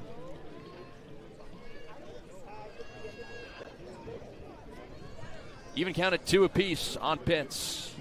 The righty deals home as Pitts checks his swing. He did not go, says first base umpire Stephen Williams, and the count goes full. It was a close breaking pitch on the inner part of the plate, but it barely missed, and Pitts works a good plate appearance with nobody out. Cervantes nods the sign to his catcher Traeger. He comes set. Easy lead for Michelle. The payoff pitch. Pitts lines it the other way, straight away right field. Rispoli backs up, makes a cap high catch in medium right for the first down at the top of the 4th, and a man still at first for the Bravos. The left fielder, number 31, Cal Sefcik. That'll bring up Cal Sefcik, one of 5 righties in the order today for the Braves. He popped out to first base his first time up as the gray clouds drape over Veterans Field here in Chatham. It's a good way to put it. It is quite dark here. If we were in anywhere without lights, this game would be very far done. We're expected to get rain in now 11 minutes, it seems, on the radar. Righty on righty matchup. Cervantes fires home as Sefcik takes a first pitch strike, a changeup at the knees, 0-1. Garrett Michelle at first, 1 gone in the top of the 4th inning. 4 hits to none for the Braves.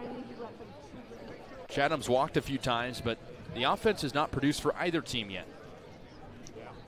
Cervantes deals home the 0-1. Sefcik takes outside on the slider. 1 ball and 1 strike. Braves have lost 2 of their last 3 games. The one outlier was a tie. Want to be able to finish this game all the way through. Have had some fog delays here in Chatham. The 1-1. Sefcik cracks it on the ground over to short. Neville picks it up. Flips to second for 1. Over to first base in time. And that retires the side. A 6-4-3 double play in back-to-back half innings. And we go to the bottom of the 4th. 0-0 between the Braves and the Anglers here at Veterans Field.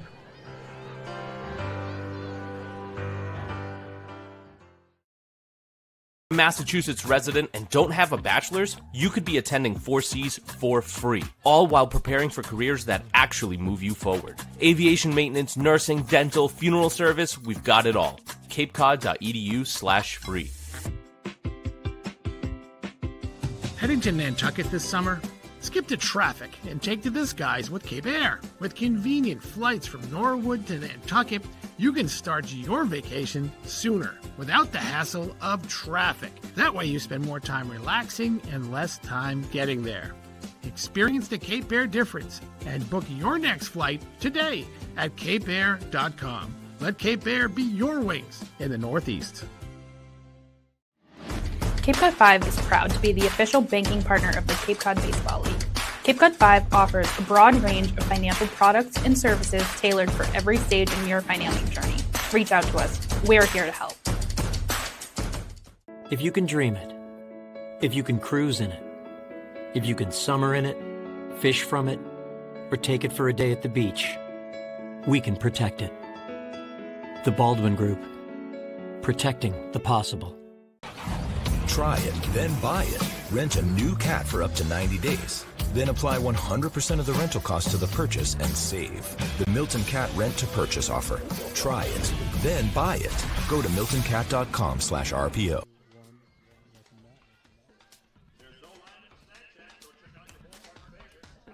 Only 2 base runners so far for the Chatham Anglers as we begin action in the bottom of the 4th inning. Will Whalen still out there for the Bravos. He struck out 4, including 1 in the 3rd.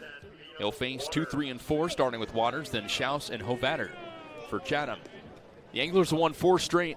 Braves have lost 2 of their last 3.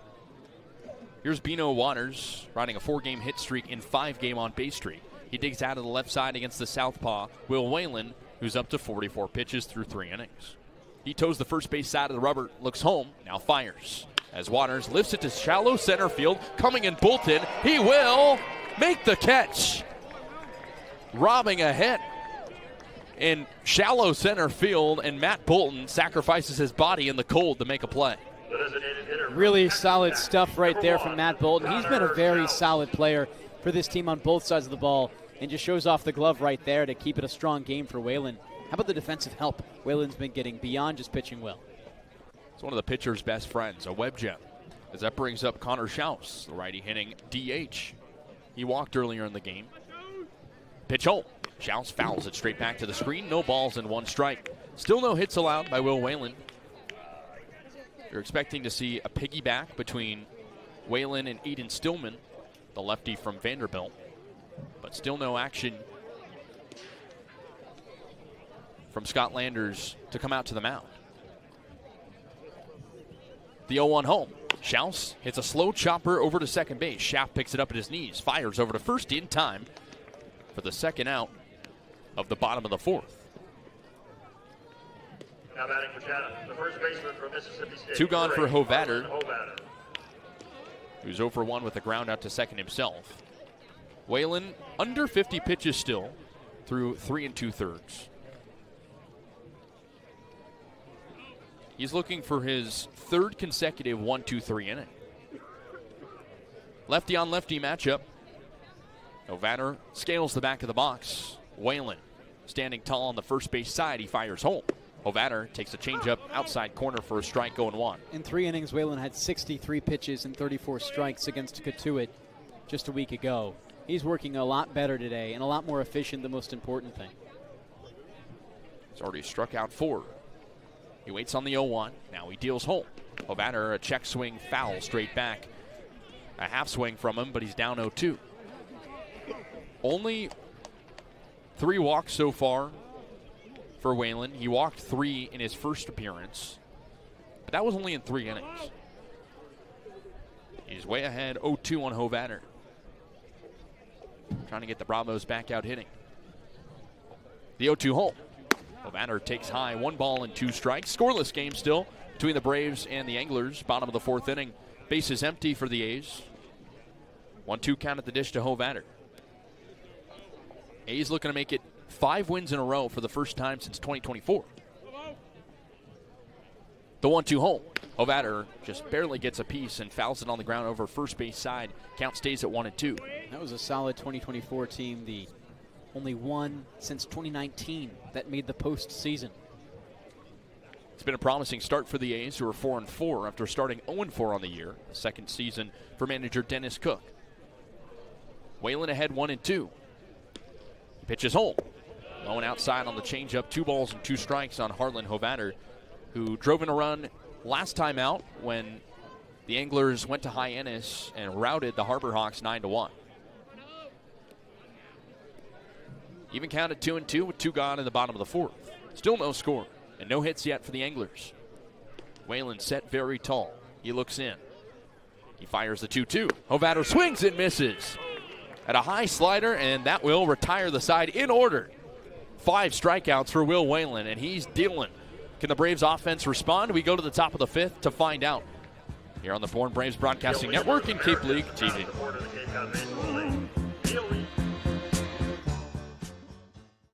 Massachusetts resident and don't have a bachelor's, you could be attending 4Cs for free, all while preparing for careers that actually move you forward. Aviation maintenance, nursing, dental, funeral service, we've got it all. capecod.edu/free. Heading to Nantucket this summer? Skip the traffic and take to the skies with Cape Air. With convenient flights from Norwood to Nantucket, you can start your vacation sooner without the hassle of traffic. That way you spend more time relaxing and less time getting there. Experience the Cape Air difference and book your next flight today at capeair.com. Let Cape Air be your wings in the Northeast. Cape Cod 5 is proud to be the official banking partner of the Cape Cod Baseball League. Cape Cod 5 offers a broad range of financial products and services tailored for every stage in your financing journey. Reach out to us. We're here to help. If you can dream it, if you can cruise in it, if you can summer in it, fish from it, or take it for a day at the beach, we can protect it. The Baldwin Group. Protecting the possible. Try it, then buy it. Rent a new cat for up to 90 days. Then apply 100% of the rental cost to the purchase and save. The Milton Cat Rent to Purchase offer. Try it, then buy it. Go to miltoncat.com/RPO. First pitching change at Veterans Field as we begin the top of the fifth inning. Braves and Anglers scoreless. The new man is Mikey Ragusa, Devon, who throws the fastball 89 to 93 miles an hour and pitched against Bourne on opening day. Yeah, should be another interesting matchup for the Braves in this one. Ragusa steps in here out of NC State, has a three-pitch mix between the fastball, slider, and changeup. And we'll see how he does. He'll face 8-9-1 for Bourne, Schaff, Stutzer, and then the leadoff man Rigdon. No runs yet for the Bravos, but 4 hits so far, Second baseman, number 7. averaging 1 an inning. So we begin the top of the fifth. The wind blowing straight out right now, but it's died down just a little bit.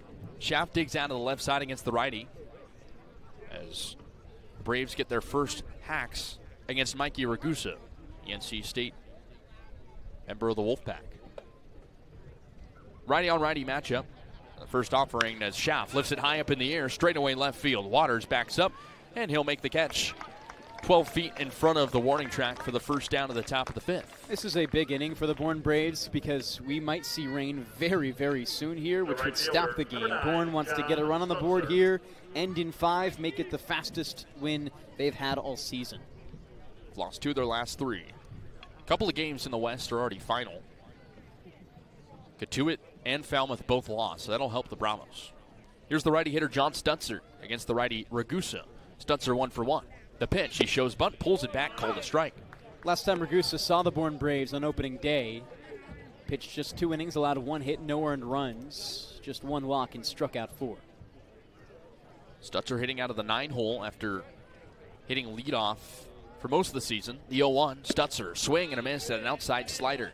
Quickly no balls and 2 strikes. In fact, Stutzer's last 2 games in the leadoff spot went 0 for 8. Needed to be a change, and immediately already has a hit here in this one. The 0-2 home. Stutzer takes strike 3. Fastball at the knees, got him on a 91-mile-an-hour pitch, and there's 2 gone. Excellent arm right there from Ragusa, who again was very efficient against this Bourne lineup last time he saw them. Bourne was great at the start of the game, but once Ragusa came into the game in relief, didn't score once against him after scoring in each of the first 5 innings. Lineup flips over with 2 gone in the top of the fifth to Rustin Rigdon, who's 1 for 2. Ragusa on the third base side of the rubber, deals home. Rigdon takes an outside slider, 1 ball and no strikes. Rigdon singled to lead off the game back in the first. He flied out to left, going the other way as a switch hitter hitting lefty. The 1-0 home. Rigdon takes outside on the fastball. 2 balls and no strikes.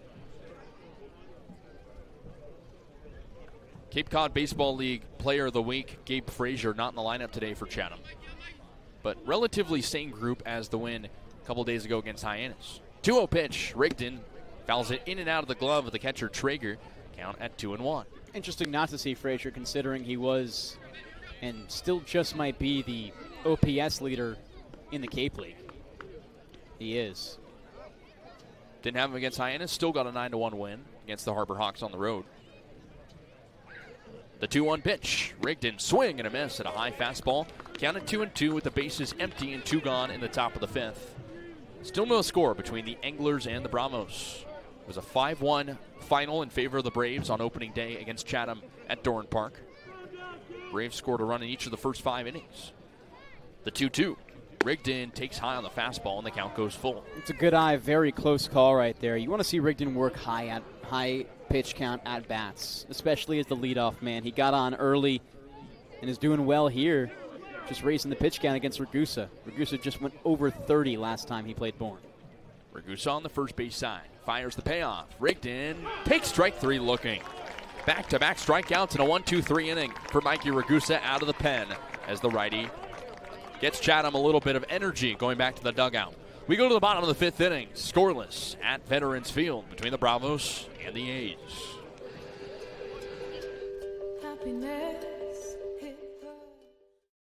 Massachusetts resident and don't have a bachelor's, you could be attending 4Cs for free, all while preparing for careers that actually move you forward. Aviation maintenance, nursing, dental, funeral service, we've got it all.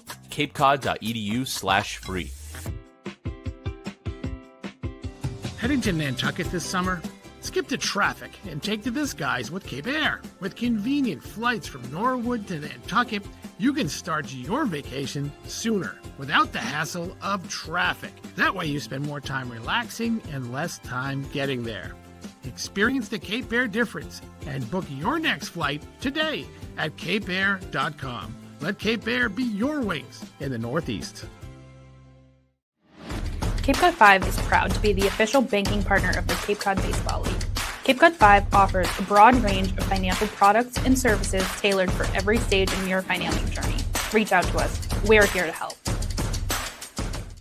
If you can dream it, if you can cruise in it, if you can summer in it, fish from it, or take it for a day at the beach, we can protect it. The Baldwin Group. Protecting the possible. Try it, then buy it. Rent a new cat for up to 90 days. Then apply 100% of the rental cost to the purchase and save. The Milton Cat Rent to Purchase offer. Try it, then buy it. Go to miltoncat.com/RPO. Braves and Anglers scoreless at Veterans Field as we begin the bottom of the fifth inning. Anglers trying to get on the board against Will Whalen, who's been spotless so far for the Braves. 4 innings pitched, 5 strikeouts, and no hits allowed. He'll face the middle of the order, 5, 6, and 7, Neville, Traeger, and Paulino. 2 lefties and a righty against the southpaw. I think the biggest thing for Will Whalen is he's seen the minimum in each of the last 3. He's allowed runners on. They've gotten out through double plays. But at the same time, you're doing what you need to keep things clean. And in the worst inning he's had, he only saw 4 batters.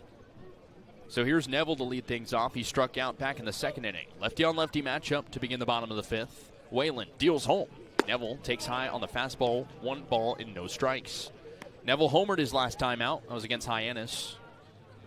His homer gave the Anglers a 9-1 advantage in the 9th inning for their 4th win in a row and their first 4-game winning streak in 2 years. The 1-0.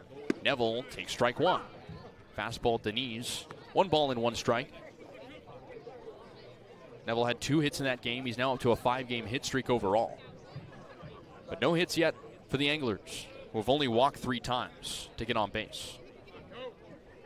Whalen on the first base side of the rubber. Out of the stretch, he fires the 1-1 as Neville lifts it foul left side. 1 ball and 2 strikes. That was the first home run of the season for Neville. Took Chatham a while to get its first home run. Started the season 0-4, but have completely turned things around these past 4 games. They're now contending for the top of the East. 1-2 on Neville. Nobody out. Here's the pitch. Neville swings and misses. Outside slider. Strikeout number 7 for Will Whalen. Pretty incredible the way he's still able to draw these swing and misses late in this game. I mean, he's deep into his start. He's keeping the pitch count very efficient. Up to now just 57. He's been great. If you go back to last inning, he struck out back-to-back hitters. As that brings up Nolan Traeger. He digs out of the right side. He's 0 for 1. Struck out on a changeup his first time up. The first pitch as he takes a fastball high, 1-0. Wind starting to pick up, but no rain yet here at Veterans Field. Great crowd on hand to see the Anglers. 1 out in the inning. Whalen toes the first base side of the rubber, fires the 1-0. As Traeger takes outside on the slider, hitters count at 2-0.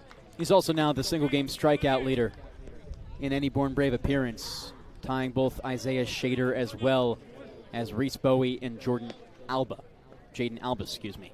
all with 6. Trying to go for the longest start of the season as well, to 4 1/3. The 2-0. Traeger takes high on the off speed and out 3 balls and no strikes. Whalen has not walked a guy since the 3rd. It's up to 3 walks overall. That's also the biggest thing of improvement, to see the command come in as this game goes on. Something he didn't have to start that much. Trying to buy a strike here on the 3-0. The pitch. Traeger takes outside. It's a 4-pitch walk to Nolan Traeger, who was not in the lineup last game, but it's back in the lineup card and is the first base runner for the Anglers since the 3rd inning. So that's the 4th walk thrown by Will Whalen, and that'll bring up Kevin Paulino. Paulino 0 for 1 with the ground out as he digs out of the right side.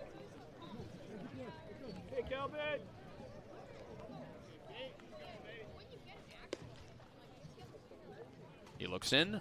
Now he fires. First offering a fastball inside 1-0.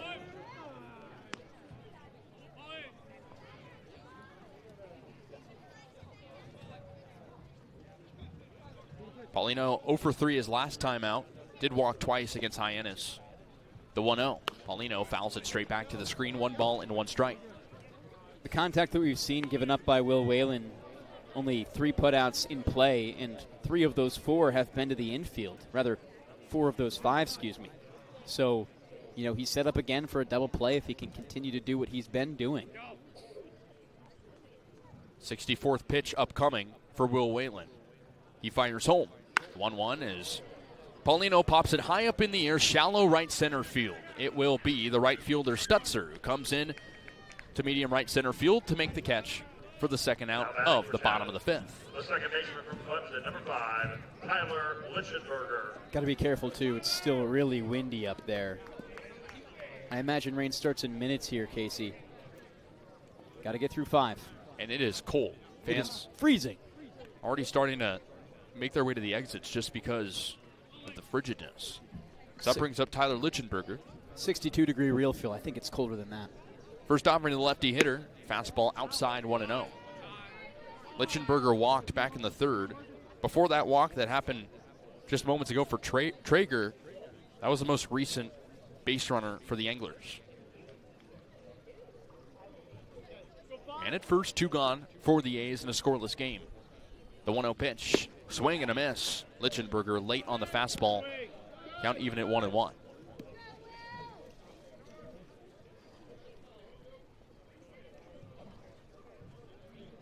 Still no droplets coming yet.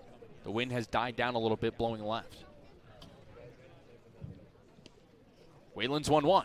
Lichtenberger swings and misses once again at a high fastball. And now another ball found its way onto the field somehow. I think an errant ball from the bullpen. Bourne getting an arm going back there in right field, just in case. Likely Whalen stayed done after 5, you would imagine, right around that same pitch mark he was at the end of his start against Katuit. This might be Whalen's last inning. He's 1 strike away from strikeout number 7. Nods to the side, now he fires. Fastball outside. 2 balls and 2 strikes on Tyler Lichtenberger with Nolan Traeger at first base, 2 gone in the bottom of the 5th inning. Anglers have yet to tally a hit, but we're still square at 0-0. Whalen stands very tall. Fires the 2-2. Lichtenberger takes outside on the slider, and the count goes full. We're getting our first taste of rain here now. And for Will Whalen, it's often poured when it's rained. When he finds himself in batter-friendly counts, when he gets that pitch count up to 3 balls, he's struggled with the walk majorly. He was up 1-2 early in this one. He's got to fix it. All 3 balls outside on Lichtenberger so far. Runner will be in motion. Here's the payoff pitch. Lichtenberger takes just outside on the fastball, and it's back-to-back walks for the A's. 2 on and 2 out for the 9-hole guy, Kaydence. The center fielder from Yale, number 22, Kaydence. So 2 on for Kaydence, who struck out back in the 3rd. You still got to give credit to Will Whalen here, as it looks like his day may be done. The only base runners he has allowed have been by way of the free pass. Granted, there are 5 of them, but no hits at all through 4 2/3. Excellent. No runs either, and he's thrown 40 strikes out of 70 total pitches. Looks like Scott Landers coming out trying to maybe get him back to sorts. No pitching change yet, but just a mound visit for Scott Landers and the rest of the infield. And Scott Landers and Mark Watrani talked to him last time he pitched against Katuit when he was struggling with command. After that happened, he locked in and was able to escape a bases-loaded situation, just allowing 1 runner to score.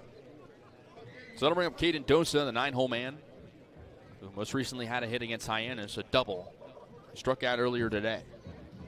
He digs out of the right side against the lefty. Whalen, a look at second, now at first, now home. He fires. as this one's ripped just foul left side. A hard hit ball past the third base bag, and the count goes to 0-1. Dosa struck out on a fastball his first time up. It's been 6 Ks for Whalen to 5 walks. Command has been an issue at times for Whalen. Hasn't let him hinder his performance too much tonight, at least yet. The 0-1. Dosa cracks it high up in the air the other way, medium right field. Stutzer chases in, and he will make a cap-high catch in medium right to retire the side.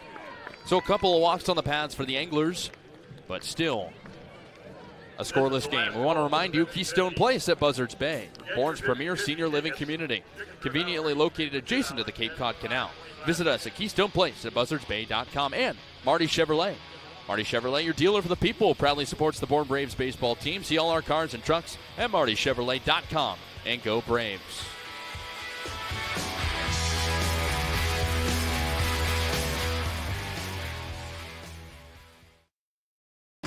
Cape Cod 5 is proud to be the official banking partner of the Cape Cod Baseball League.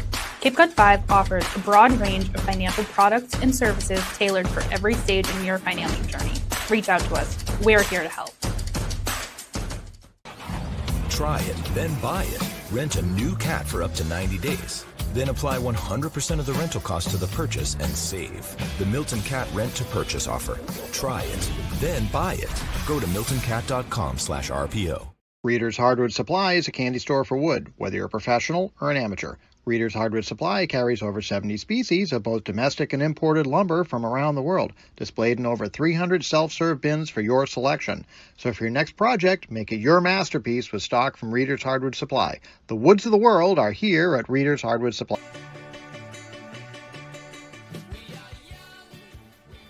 Braves are doing all right now as we begin the top of the 6th inning. It'll be 2, 3, and 4. Bolton, Costello, and Costello. Andrew and Luke. The heart of the order for the Braves against Mikey Ragusa, who's out for his second inning of work. Devon, he struck out 2 last inning. Yeah, he looked excellent and is a much cleaner approach to getting outs than the first pitcher we saw in Cervantes. Cervantes may be the higher touted prospect, but just doing all he needs right now. Mikey Ragusa overall against this Bourne lineup, drawing the swing and miss. 2 backward strikeouts is the 2 most impressive things. But he probably faces now the most difficult 3 batters in this order from what we've seen this season in Bolton, Andrew Costello, and Luke Costello. Braves have only walked once. They have 4 hits.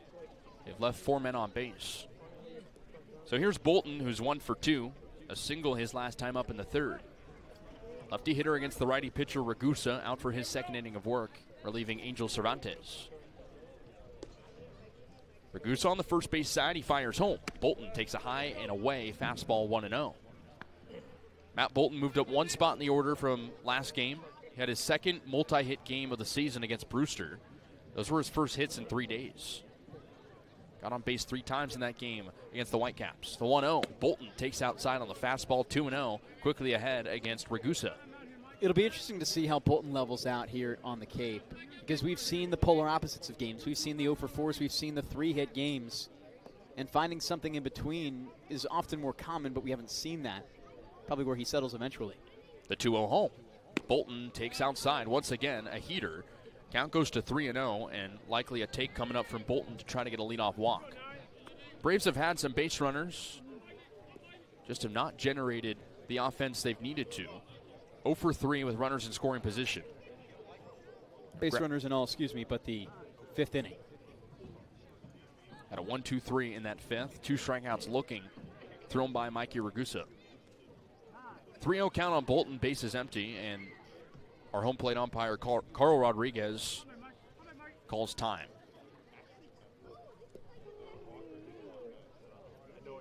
So, Bolton comes back into the box. The 3-0 home. Bolton takes a strike. Get me over fastball from Ragusa. Heart of the plate, and it's 3-1. You got to have the green light if you're Bolton here. He works great at bats. He's going to swing. A lot of room in right field if he wants to make something happen. The 3-1. Bolton pops it high up in the air behind home plate and foul. Count goes full, and a good recovery from Ragusa. A 3-0 count turned 3-2. Outfield shifted just a little bit left against the lefty batter in Bolton. Space up the line and even in the 3-4 gap. The payoff pitch home. Bolton takes high. And he did check his swing, says third base umpire Brendan Murphy. So it's a leadoff walk and only the second walk thrown by a Chatham Anglers pitcher. Catcher number 26, Andrew Costello. The Bourne Braves might have some offense brewing here in the top of the 6th. And every time they've had a leadoff base runner get on, or a leadoff batter get on, they've made their way into scoring position. Of course, you mentioned, haven't been able to score them yet. And this trend continues now. A balk sends Bolton over to second base, and that's great for Costello. A potential huge mistake from Mikey Ragusa, who twitched his left foot. And first base umpire Stephen Williams was quick to respond as we see Dennis Cook, manager for Chatham, content with the explanation. First balk of the Bourne season. You'll take it in a 0-0 game where you have 4 hits, but nothing to show for it yet. Here's Andrew Costello, 0 for 2 with a ground out and a strikeout. He digs out of the right side against the righty. First pitch home with a man at second is an outside slider, 1-0. Still nobody gone in the top of the 6th. Braves have had a bevy of opportunities. It's been a similar trend. 2 out of the 3 Bourne losses this season. The Braves have out-hit their opponent, and we're going to see a catcher Traeger meet with his right-hander Ragusa, who's behind 1-0, and here comes Dennis Cook, manager for Chatham. All the infielders come together on the mound as well, as Jay Powell, pitching coach, instead comes out for Chatham.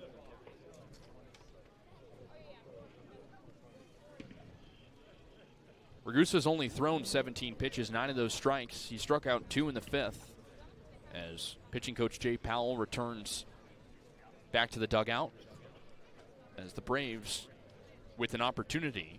Their best hitter up in Andrew Costello. 1-0 count on him.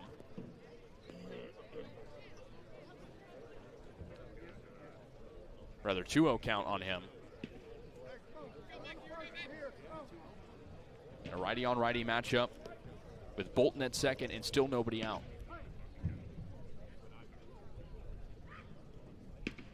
The 2-0 pitch. Costello takes in the dirt. Good block from Traeger, but the count goes to 3-0. And the second consecutive 3-0 count thrown by Ragusa. Watching that for Ragusa especially, he's missed on 2 pitches, specifically this at-bat. Good blocks both by Traeger.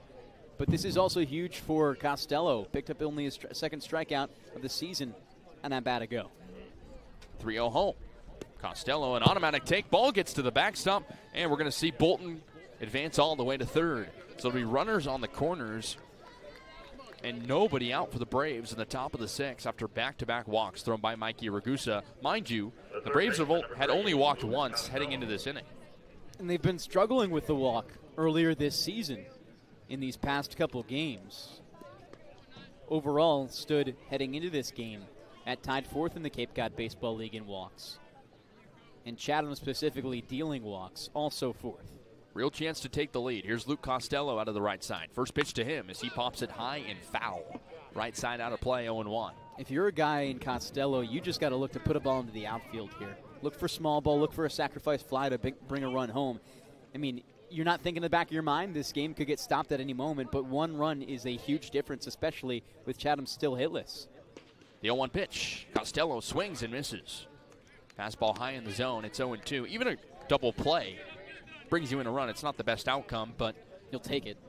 In a scoreless game in the latter half of the ball game, got to be able to score some way or another, especially with how good the Bourne pitching has been.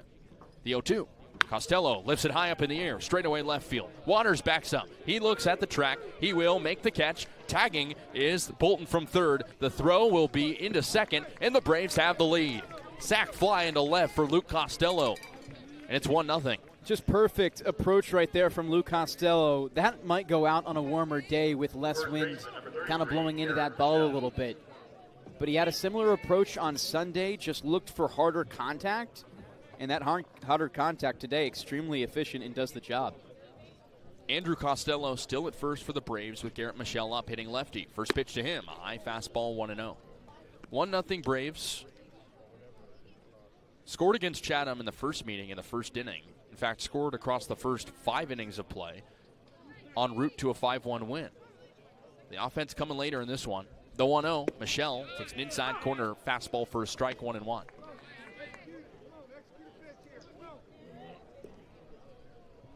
Andrew Costello with a medium lead over at first.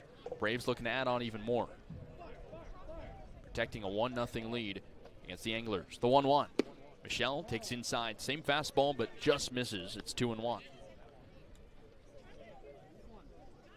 2 walks thrown in the inning by Ragusa after striking out 2 in the 5th. Braves have struck out 6 times tonight.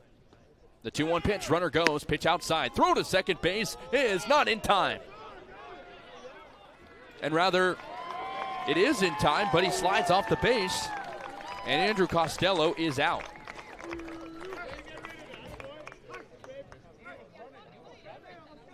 He had a great jump, but it looked like he just came off the bat. And the head first dive there into second base. Probably can go feet first and still be just as confident. Now 0 for 2 on the season is Costello in swiping backs. Good throw by Traeger, just a little late, but it didn't matter. The 3-1, Michelle pops it high left side, out of play, foul. 3-2. We'll have the 50-50 winners at the end of this half inning. Pitch number 6 coming up for Michelle, who singled back in the 4th inning. Was not in the lineup last game against Brewster. Lefty hitter waits with his white gloves. First base side of the rubber for Ragusa. The payoff pitch, swing and a miss. Strikeout number 3 for Mikey Ragusa, but the Braves get on the board. A couple of walks and a sac fly make the difference as we go to the bottom of the 6th inning. 1-0 Bravos here on the Bourne Braves Broadcasting Network and Cape League TV.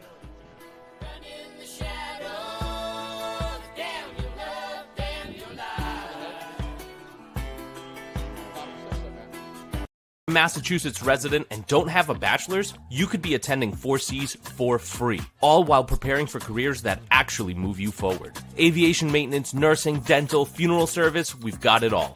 capecod.edu/free. Heading to Nantucket this summer?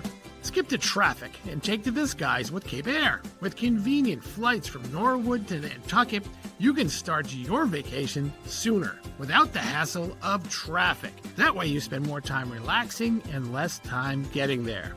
Experience the Cape Air difference and book your next flight today at capeair.com. Let Cape Air be your wings in the Northeast. Cape Cod 5 is proud to be the official banking partner of the Cape Cod Baseball League. Cape Cod 5 offers a broad range of financial products and services tailored for every stage in your financing journey. Reach out to us. We're here to help. If you can dream it, if you can cruise in it, if you can summer in it, fish from it, or take it for a day at the beach, we can protect it. The Baldwin Group. Protecting the possible. Try it, then buy it. Rent a new cat for up to 90 days. Then apply 100% of the rental cost to the purchase and save. The Milton Cat Rent to Purchase offer. Try it, then buy it. Go to miltoncat.com/RPO. Bottom of the 6th inning in Chatham, 1-0 Braves. New pitcher out there for the Bravos. It's Aiden Stillman who comes in for Will Whalen, Devon. Whalen was fantastic. Whalen was excellent. This is the type of Will Whalen we've known and loved after last summer as a reliever. But stepping into this game, Stillman, his last time out against Hyannis a week ago, 3 innings pitched, 3 hits, 2 runs, both earned with 3 walks and 1 strikeout. Looking for a little bit better of an inning today. The lefty will face the top of the Chatham order, righty, lefty, righty, starting with Rob Rispoli, who digs out of the right side. He's had a tough day. Walked, stole a base, but then was caught stealing and grounded into a double play. First offering to the righty hitter. Fastball outside, 1 ball and no strikes. Aiden Stillman just finished his first season at Vanderbilt. Got 14 innings of work there, but pitched 3 innings early in the season for Bourne, giving up 2 runs. The 1-0 pitch, Rispoli, a swing and a miss at an outside fastball, 1-1. And I think this setup between Stillman and Whalen is going to be something we don't see the last of today. Stillman was the intended starter up until about this morning. Scott Landers changes his mind and puts Will Whalen in. I'm sure he doesn't regret that. 1-1 count at the dish, now home. As the changeup runs inside, 2 balls and 1 strike. Robert Spoley last game had a memorable performance. Went 3 for 5, drove in a run, and had his first triple of the season. Took advantage of some Harbor Hawks miscues defensively. The 2-1. Rispoli pops it foul. Back to the screen. 2 balls and 2 strikes. Yes, hits in back-to-back games heading into tonight. But the Chatham offense tonight has been dormant. It's been 4 base runners for the A's, but no hits. All the base runners coming off of walks. The 2-2. Rispoli looks at just barely low changeup, and the count goes to 3-2. And he nearly wanted it. Stillman has a really solid job to go in here and show Scott Landers maybe he did deserve a start by pitching a great relief appearance extended. Payoff from Stillman. Rispoli lifts it foul. Good sound off the bat. Left side out of play into the trees, but he stays alive. So we'll do it again on Rob Rispoli. Braves protecting a 1-0 lead in the bottom of the 6th inning against Chatham. Good crowd here tonight at Veterans Field on a cold, windy Tuesday. The payoff pitch, Rispoli swings and misses in and out of the glove of Costello. He retrieves up the left field line, throws to first. It is in time. A good stretch from Michelle for the first out of the bottom of the 6th. And Rispoli surely could have made a dash toward first there and made that drop third strike a little bit more competitive. Nevertheless, way for Stillman to work back in a full count at bat and stay true to the outcome he's looking for. 7 strikeouts for Braves pitchers, and the first batter faced for Stillman is a K. That brings up Bino Waters. He's 0 for 2. Struck out looking in the first and flied out to center. First offering to the lefty hitter. He takes high and tight on the fastball, 1-0. Waters trying to extend a 4-game hit streak, a 5-game on base streak. Went 1 for 4 against Hyannis.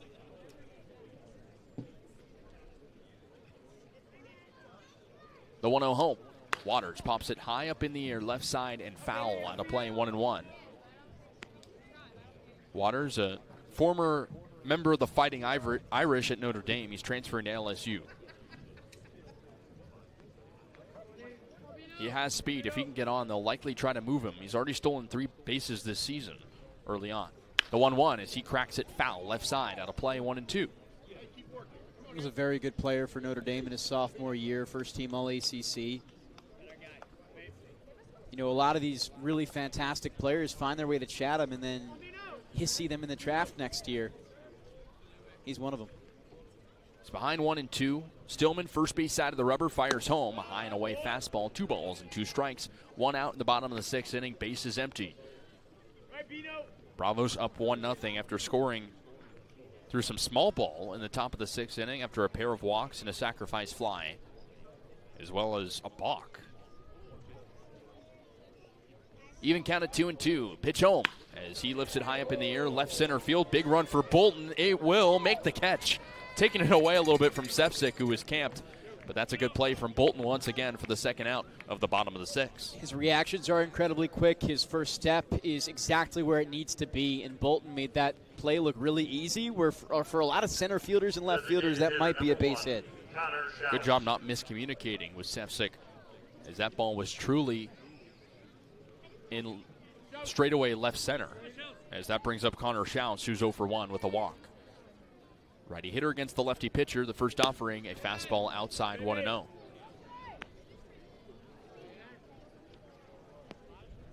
Pretty quiet in Chatham. Bats have not woken up yet for the Anglers, who want to extend their 4-game hit streak after losing their first 4. The 1-0, Schaus. Big golf and a miss at a low changeup. 1 ball and 1 strike. Hayden Stillman looking for a 1-2-3 inning. Braves pitchers have thrown 1-2-3 innings 3 times heading into this frame. 1-1 from Stillman. Schaus takes strike 2. Fastball at the knees. Stuns Schaus, and it's 1-2. Good recognition of the strike zone by Stillman from Carl Rodriguez, who's been calling that inside fastball a strike a lot. And it's been fooling these righty Chatham batters that haven't had an answer for both him and Whalen. Stillman 1 strike away. The 1-2. Schaus takes outside. That time a cutter. 2-2. Schaus got off to a quick start. He's still hitting very well. 387 average through 8 games. Was hitting over 500 through his first 13 at-bats. The 2-2. Schaus hits it softly foul. Third base side. Started his collegiate career at Georgia Tech, then went to another technical school in Texas Tech in 2026. Hit .303 in 54 games with 10 jacks. We'll do 2-2 again. Stillman collects himself at his belt, looks in home at the catcher Costello. The 2-2. Schaus takes high. Fastball upstairs, 3 balls and 2 strikes. Saw this the same thing against Rispoli, just finding a good count to start and working up too many pitches to try and get him chase. I mean, no hits right now for the Anglers. You can put a little bit more inside the zone and feel comfortable about the swing and miss as long as you feel confident in the pitch. Rain coming down softly. The 3-2 pitch. Schaus lifts it the other way. Foul. A line drive toward the Braves bullpen, and the count stays at 3-2. He might have broken his bat there. Just hit it off the end of it on the slice, and it looks like he did. He'll retrieve a new piece of lumber. So Schaus will come back to the batter's box in a moment. The rain's starting to pick up a little heavier here at Veterans Field in a 1-0 game. Looking around the league, a couple of games ended early. Orleans defeated Wareham 6-2 in 7 innings. Falmouth fell to YD in 7 innings, 6-2. And Brewster defeated Catuit 6-0, also in 7 innings. And then Harwich Hyannis was postponed. It's your only game still going right now. Welcome, everybody. Braves protecting a 1-0 lead. The 3-2 pitch. Schaus lifts it high up in the air. Straight away center. Medium for Bolton. He will jog in, put the glove up, and make a cap-high catch to retire the side. A 1-2-3 inning out of the bullpen for Aiden Stillman. We'll send it over to our very own Kaydence Kilhof in a 1-0 game here at Veterans Field. Kaydence, take it away. Thanks, guys. It's a good thing today's an away game for the Braves because it's pouring over in Bourne right now, and it will be until about 2 a.m. As for here in Chatham, rain is starting, and as the minutes go by, it's getting more and more intense. It's also pretty chilly here. All the adults are in sweatshirts. The kids are staying warm by running around chasing foul balls and playing. But last night it rained for a while. It's expected to rain tonight as well. And even though it didn't for the majority of today, you still couldn't see the sun. This definitely isn't the kind of weather you'd expect when you think of summer baseball. And it was rainy on Saturday against YD, and Bourne had a 2-run lead before the first delay. But after that, the Red Sox took the play stoppage to their advantage and had a 4-piece inning right after. Even Bourne starting pitcher Reese Bowie was scraping clay from his cleats when he was on the mound because the dirt was wet and affecting his pitches. But this kind of weather is expected to be about the same in the coming days too. Luckily, as of right now, it may be slightly cloudy, but no rain is expected on Thursday during the Braves Cornhole Tournament, so make sure to sign up for the 5 p.m. at the Sagamore Cornhole Tournament. Before then, though, there's a few games to get through, and as I mentioned earlier, the game counts as finished as long as it gets to 5 innings, or 4.5 if the team is leading. Guys? Thanks, Kaydence. We'll take a quick break here on the Bourne Braves Broadcasting Network before the top of the 7th.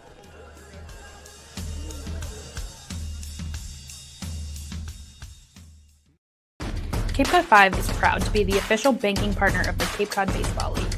Cape Cod 5 offers a broad range of financial products and services tailored for every stage in your financial journey. Reach out to us. We're here to help. Try it, then buy it. Rent a new cat for up to 90 days. Then apply 100% of the rental cost to the purchase and save. The Milton Cat Rent to Purchase offer. Try it, then buy it. Go to miltoncat.com/RPO. Reader's Hardwood Supply is a candy store for wood, whether you're a professional or an amateur. Reader's Hardwood Supply carries over 70 species of both domestic and imported lumber from around the world, displayed in over 300 self-serve bins for your selection. So for your next project, make it your masterpiece with stock from Reader's Hardwood Supply. The woods of the world are here at Reader's Hardwood Supply. Rainy conditions in Chatham as we begin the top of the 7th inning. Braves up 1-0 over the Anglers. Collins Black, the right-hander, the new arm out there for the A's, making his 4th appearance of the season. He faces Derek Pitts. 6-hole hitter, righty-on-righty matchup. Pitts 0 for 1. First offering to Derek is a high fastball, 1 ball and no strikes. We've seen Black once before pitched against Bourne. Just 2/3 of an inning pitched, no hits, no walks, no strikeouts, no runs. Only 2 total batters faced. Pitts walked in the second inning. He's been on base in every start so far as a Bourne Brave. The windup, the deal, the 1-0 pitch. Fastball in there for a strike, 1 ball and 1 strike. Fans starting to clear out a little bit at Veterans Field. Braves protecting a 1-0 lead. Chatham has yet to tally a hit here on this cold, windy, and rainy night on the east side of the Cape. Pitts waits. Black fires home. Pitts takes ball 2. High fastball yet again. 2 balls and 1 strike. Collins Black, the second consecutive NC State pitcher we've seen out of the bullpen after Mikey Ragusa. 2-1 count on Pitts, who scales the back of the box. The pitch. Change up that time at the knees. Called a strike. 2 balls and 2 strikes. Braves would love an add-on inning. Played a lot of close games recently. Most recently coming against Brewster, losing 4-3 at home. Blacks come set at his belt. Now fires the 2-2. Pitts takes low on the slider. 3-2. A very patient batter Pitts is. Oftentimes it could play to his detriment. You know, you go down with 2 strikes early, it could be rough. But when he's able to put his pure swing on the ball, it looks great. Just doesn't take that many swings. He's been one of the best hitters for the Braves so far this season, hitting over 300 at 308. The payoff pitch. Pitts swings and misses. Count stays full.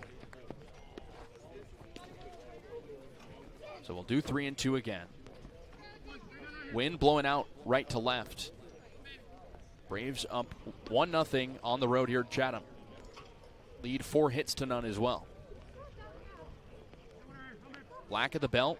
First base side of the rubber. Looks home.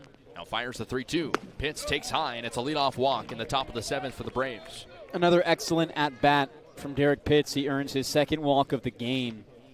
I mean, few guys more patient than he is, and so often it pays off. He's been excellent. So Derek Pitts, for the 2nd consecutive game, has walked twice in a game. As that brings up Cal Sefcik with a man at first and nobody out in the top of the 7th inning. Sefcik, a guy I had circled before this game. Just got to see a little bit more out of him. He's been great for this team in the past. Hasn't really had his stuff recently. Righty-on-righty matchup. The pitch home.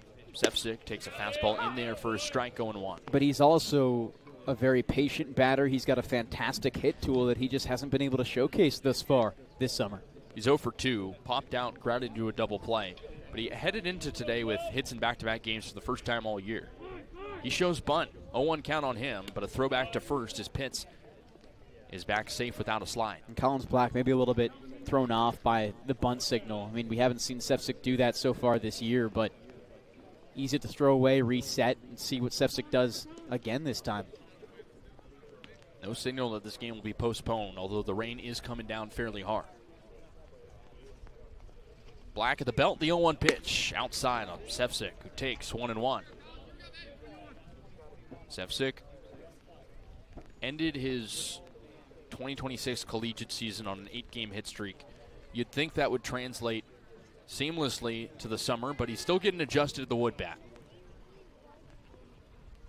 And just below the Mendoza line. The 1-1. Sefcik cracks it to straightaway center field. Dosa backs up, makes a cap-high catch in medium center for the first out of the top of the 7th. Pitts wisely retreats back to first. And that's a swing where if it goes anywhere other than center, directly left, or directly right field, that's a base hit. Not a lot of height on it. A really good shot to the gap to earn him a double, but just wrong location on the placement. So with the man at first and 1 out in the top of the 7th, 1-0 Braves. That brings up Blake Schaff. Schaff 0 for 2. He's put the ball in play twice, flying out to left and center. Lefty against the righty pitcher. As he shows bunt, first pitch is foul. Up the left field line, and the count goes to 0-1. Again, you see the small ball in action here, something we haven't seen from Bourne in a while. Played some small ball in the 6th. A couple of walks, a balk, a sac fly to get a run. It's been the only run so far in this one. 0-1 count on Schaff. Rain coming down hard at Veterans Field. The crowd mostly cleared out. Black at the belt. Fires the 0-1. Schaff takes inside on the slider. 1 ball and 1 strike. Pitts over at first. He has speed. Braves looking for a much-needed insurance run. Not allowed a hit on the pitching side, but the offense has been minimal.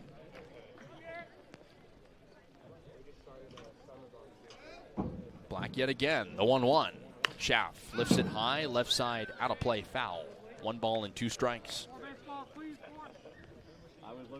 And this rain's still coming down. I would say it's medium light rain at the moment. If it picks up enough, it could affect this game to be called. We've played enough innings for it to be called. Umpire discretion.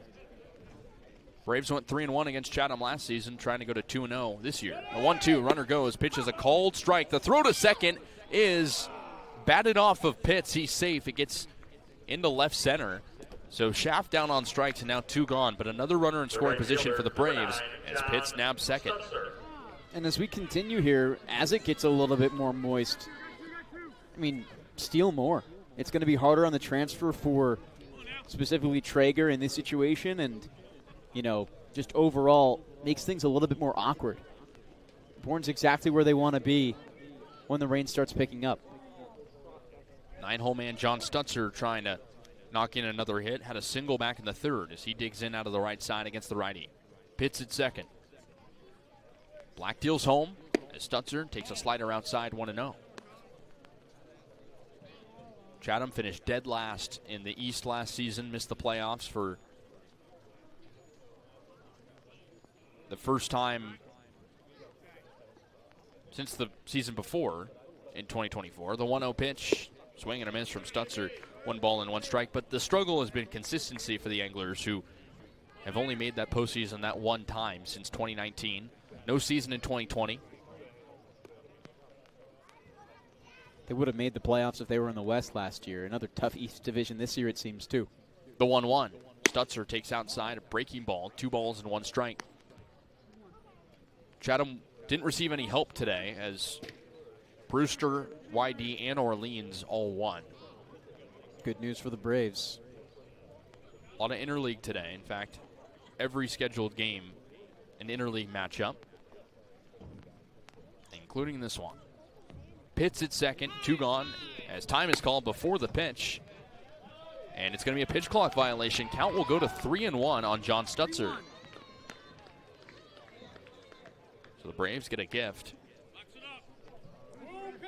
Trying to extend this inning and potentially extend some time enough to get this game called off and take a win.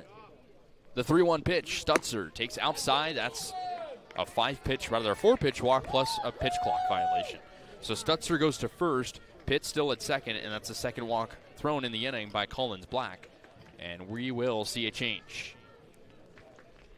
Out comes Dennis Cook. He points to the bullpen, and we will step aside before the pitching change. 2 gone and 2 on for the Braves in the top of the 7th inning. 1-0 Bravos here on the Bourne Braves Broadcasting Network and Cape League TV.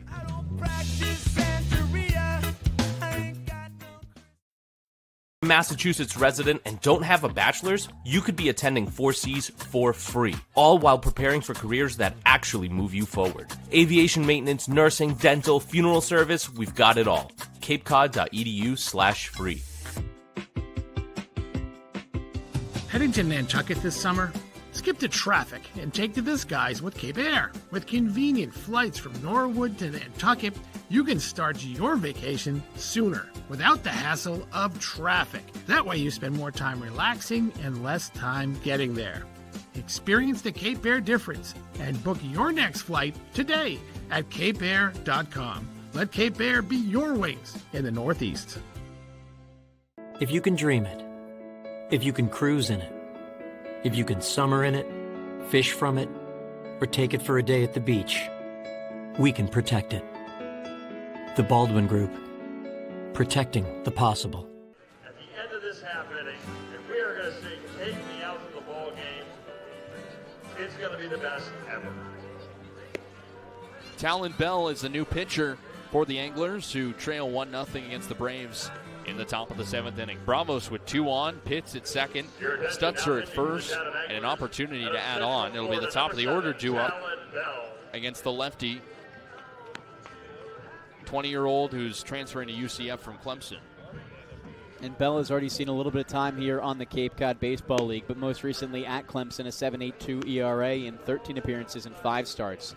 Just 25 1/3 pitched and has been very solid for them at times.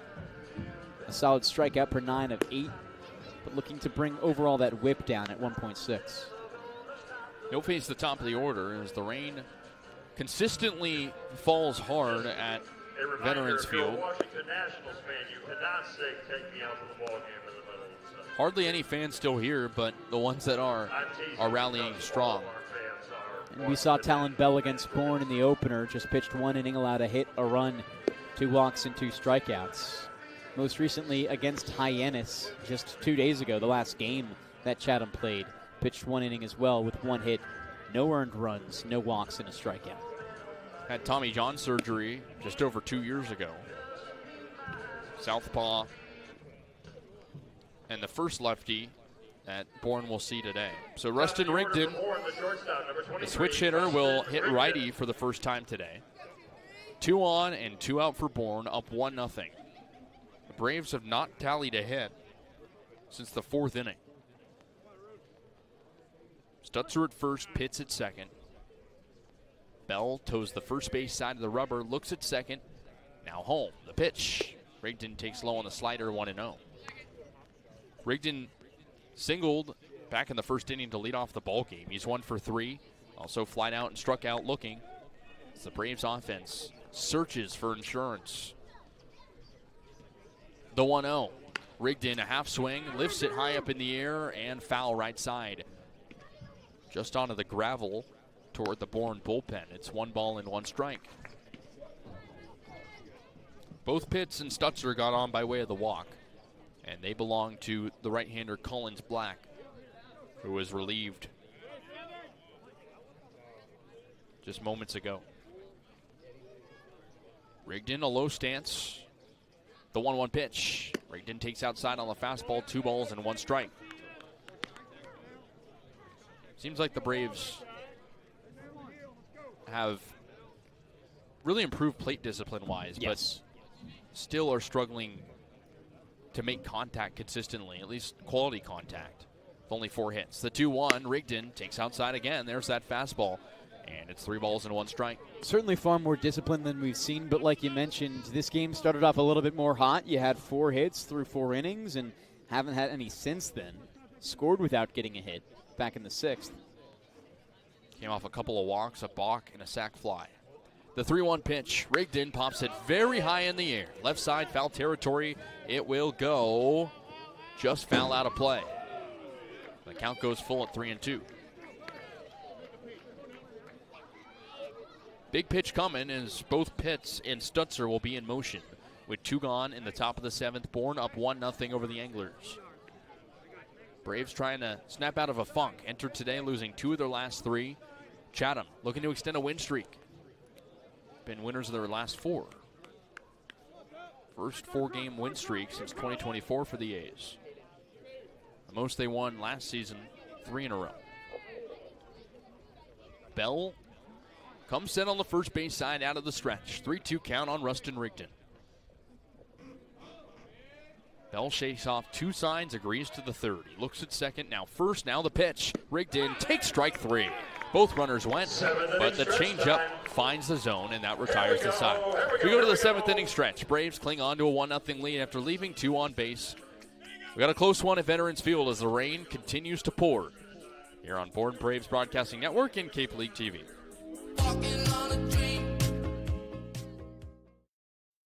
Massachusetts resident and don't have a bachelor's, you could be attending 4Cs for free, all while preparing for careers that actually move you forward. Aviation maintenance, nursing, dental, funeral service, we've got it all. capecod.edu/free. Heading to Nantucket this summer? Skip the traffic and take to the skies with Cape Air. With convenient flights from Norwood to Nantucket, you can start your vacation sooner without the hassle of traffic. That way you spend more time relaxing and less time getting there. Experience the Cape Air difference and book your next flight today at capeair.com. Let Cape Air be your wings in the Northeast. Cape Cod 5 is proud to be the official banking partner of the Cape Cod Baseball League. Cape Cod 5 offers a broad range of financial products and services tailored for every stage in your financing journey. Reach out to us. We're here to help. If you can dream it, if you can cruise in it, if you can summer in it, fish from it, or take it for a day at the beach, we can protect it. The Baldwin Group. Protecting the possible. Try it, then buy it. Rent a new cat for up to 90 days. Then apply 100% of the rental cost to the purchase and save. The Milton Cat Rent to Purchase offer. Try it, then buy it. Go to miltoncat.com/RPO. We got a ball game at Veterans Field, 1-0 Bourne over Chatham. Aiden Stillman out there for his second inning of work. The Braves have not allowed a hit yet. It'll be the heart of the order, though, for Chatham. Hovatter, Neville, and Traeger due up against Stillman, who struck out one and retired the Anglers in order in the sixth. Bourne doing a great job through these two pitchers. Stillman only in his second inning of work. Not often has Bourne been able to say that in the seventh inning, and they've held them completely shut down right now. Won't say what they've held them to. From Mississippi State, number 8, Harlan Hovatter. Braves have struck out 7 guys tonight. Hovatter, one of them. He's 0 for 2 as he digs out of the left side against the lefty Stillman. Stillman, the only reliever out of the pen for the Braves so far, clinging on to a 1-0 lead. Only base runners so far for Chatham have come by way of the walk. It's been 4 of them thus far. Lefty on lefty matchup. Stillman fires. Hovatter takes high on the breaking ball. 1 ball and no strikes. Anglers searching for base runners have not had any since the 5th when they were able to generate 2 walks. Here's the 1-0 pitch. Hovatter takes inside on the fastball, nearly hit him. But the count goes to 2-0. Stillman's been very solid, but has struggled with the ball. About 50% of his pitches right now strikes. You want to raise that number a little bit, get ahead early in counts, which he hasn't done. Despite that, has not walked anybody. Here's the 2-0 as Hovatter swings and chops one into the ground. Just behind home plate, count goes to 2-1. He's done a great job at working himself back into at-bats, not allowing any walks. He might get to 3 balls, but he's not throwing the 4th. At least it's been that way. 2-1 count on Hovatter. Incoming Mississippi State guy. The 2-1 is the pitch goes low. He shows bunt. It pulls it back. It's called a ball. I like that idea. You got a guy in Luke Costello who's playing a little bit far back. Try and just put something down if you're Chatham.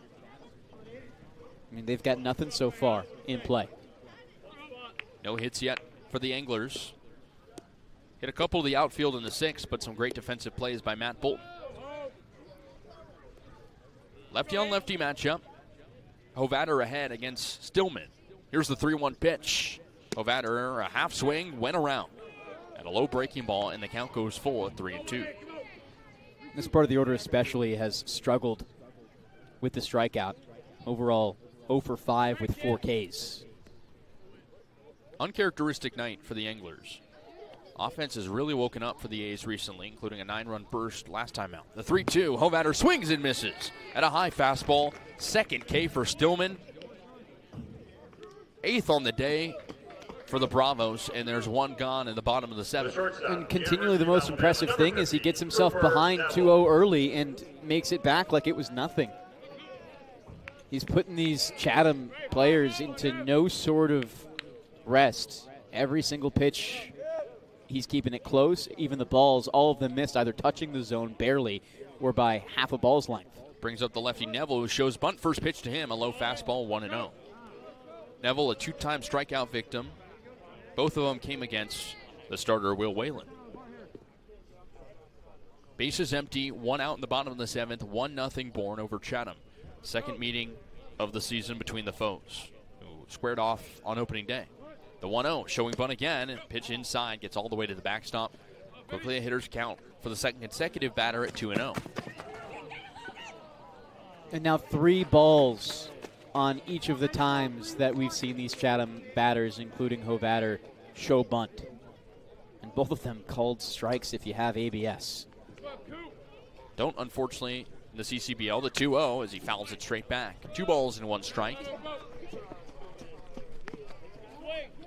Bourne looking to be the second team today to shut out its opponent. Brewster beat Cotuit 6-0. But the Braves looking to be the only team to play a complete game. All 3 other results today finished in 7 innings. Stillman comes set. He rocks and fires the 2-1 as Neville takes outside on the changeup. 3 balls and 1 strike.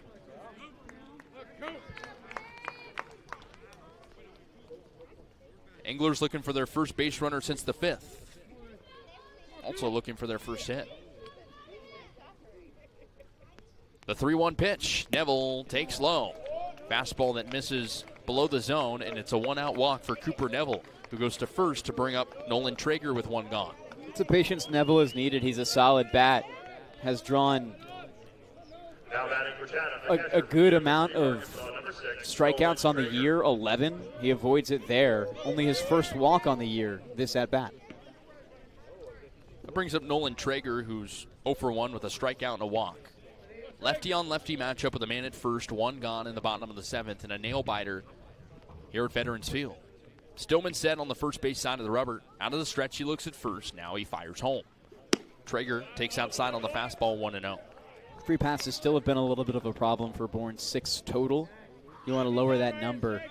Those are the only base runners as of yet for Chatham. Struggle to put balls in play. Throw back to first. Stillman tried to get Neville, but he's back without a slide.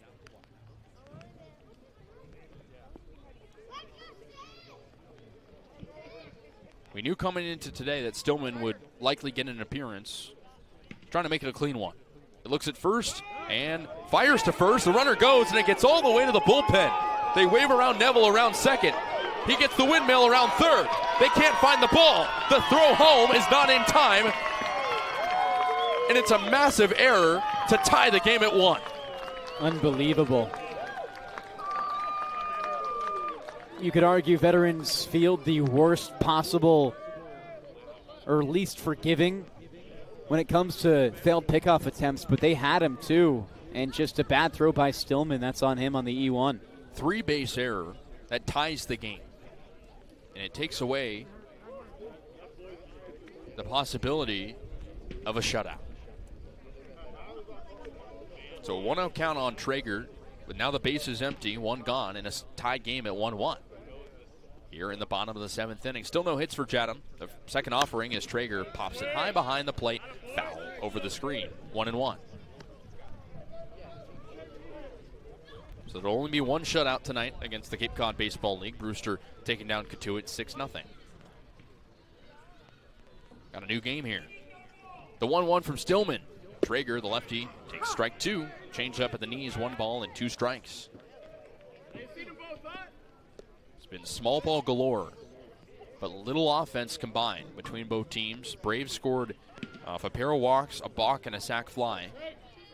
Anglers scoring their first run off a walk and a 3-base error off a errant throw. The 1-2. Traeger cracks it over to short. Between the knees for Rigdon. He collects, slings over to first in time for the second out of the bottom of the 7th.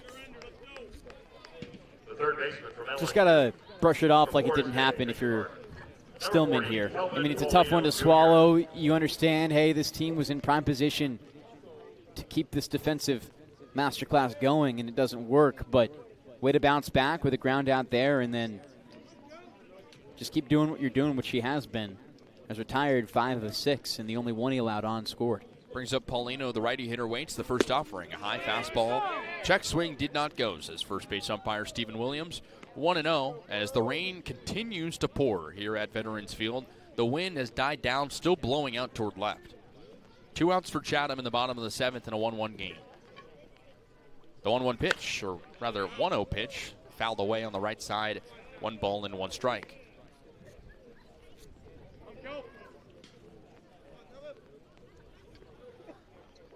Base is empty for Paulino, who grounded out and flied out in his 2 trips to the plate. The 1-1. Paulino takes outside on the changeup, 2 balls and 1 strike. On one of the 4 righty hitters in the order, it's been 2 lefty Braves pitchers. Not much of an answer for Chatham, but the 5 walks have been costly. The 2-1. Paulino swing and a miss at a high fastball late on it, and the count goes to 2-2. I don't think Stillman's been locating as well as he's hoped to so far, and he does right there. He's just got to attack the zone.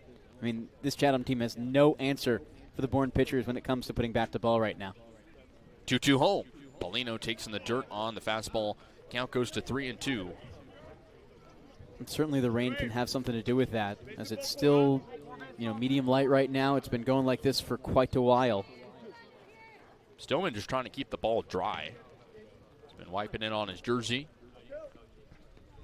He comes set on the third base side of the rubber. Payoff pitch home. It is outside on the changeup, close, but it's called a ball by Carl Rodriguez. So a 2-out walk, and the 6th walk thrown by Bourne today, as the Anglers keep the bottom of the 7th alive in a 1-1 tie. Now you're looking at it for Stillman here. He's up to 41 pitches, not done with his 2nd inning of work. He's just got to locate a little better. And again, I'm throwing strikes every pitch until I can see that Chatham can hit. First pitch to Lichtenberger, a fastball in there for a strike going 1. And you're right, the Braves bullpen has been one of the best this season as well. You have confidence in your arms, but the offense has wasted a lot of opportunities tonight for Bourne. The 0-1 to Lichtenberger. Curveball low, 1 ball and 1 strike. He's walked twice, both against Will Whalen. Whalen ended up throwing 5 walks on the game. It's been 7 total for the Braves. The 1-1. Lichtenberger takes a curveball right there for a strike. He knows he should have swung, and the count goes to 1-2. Yeah, and just not really seeing the breaking ball that well. That's 2 strikes on really solid pitches from Stillman.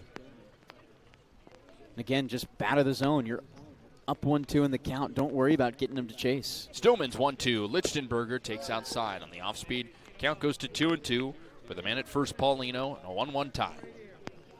Bottom of the 7th inning, 2 out. Braves looking for yet another road win. Chatham looking to take the lead.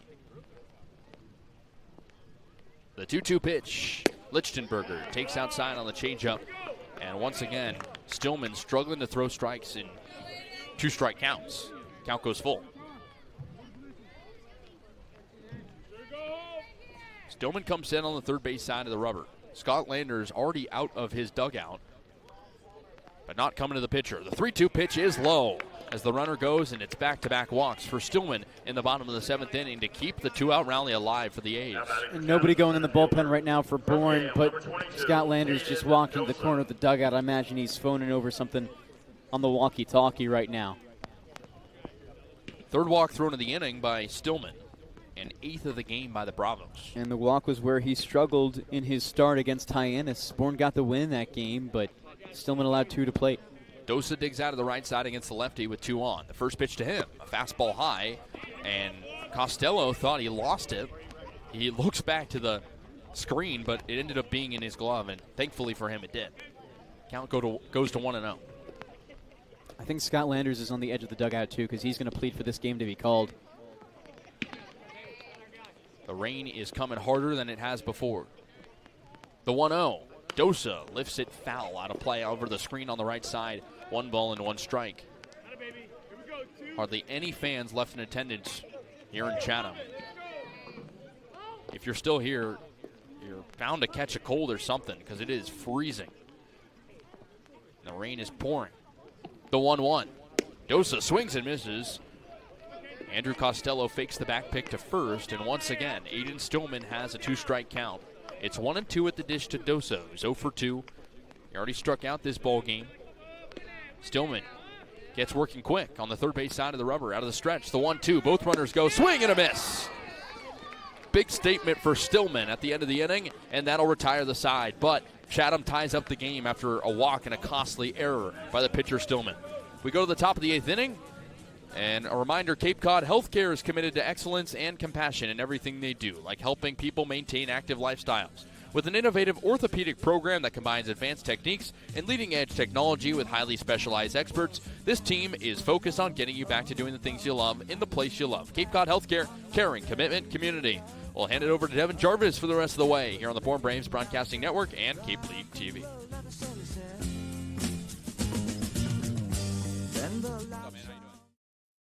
Massachusetts resident and don't have a bachelor's, you could be attending 4Cs for free, all while preparing for careers that actually move you forward. Aviation maintenance, nursing, dental, funeral service, we've got it all. capecod.edu/free. Heading to Nantucket this summer?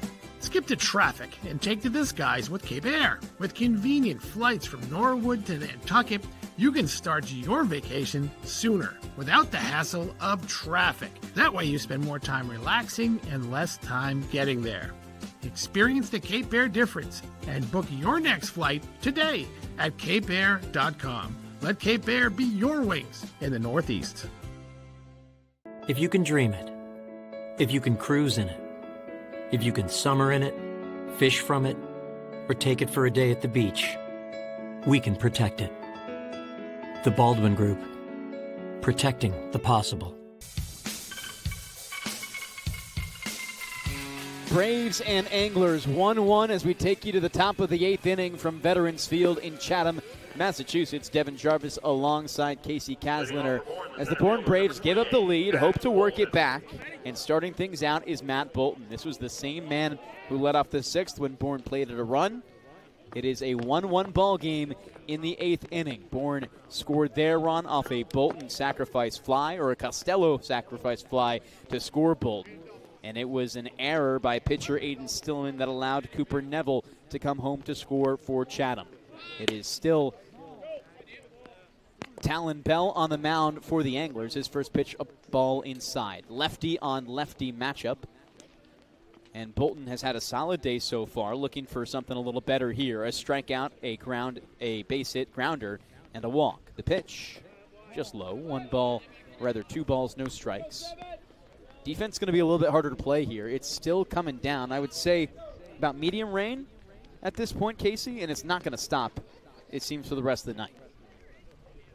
2 balls, no strike. Fastball over the plate. That's the first one of the at-bat. 2-1 the count with no outs, with the score 1-1 in the top of the 8th. And this might favor Bourne because the game does get called off. This is an opportunity to take your free passes. Got to. The 2-1. Bolton swings, puts it up the third base line. Good snare by Paulino. Throws to first and gets the out.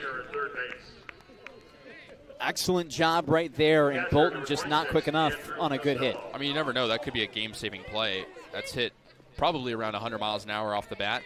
Paulino in on the infield grass, backhand. I mean, if he doesn't make that play, that's easily a double, maybe even a triple for Bolton. Costello looking for a very solid day today. He hasn't had his stuff. Looking for a little bit more than what we've seen so far from him. First pitch, he grounds softly to the pitcher. Here's Bell, looks toward first, underhand throw, and gets the out. Chatham working quick here. They need to work quick, too, if they want an offensive chance to count at the end of this frame.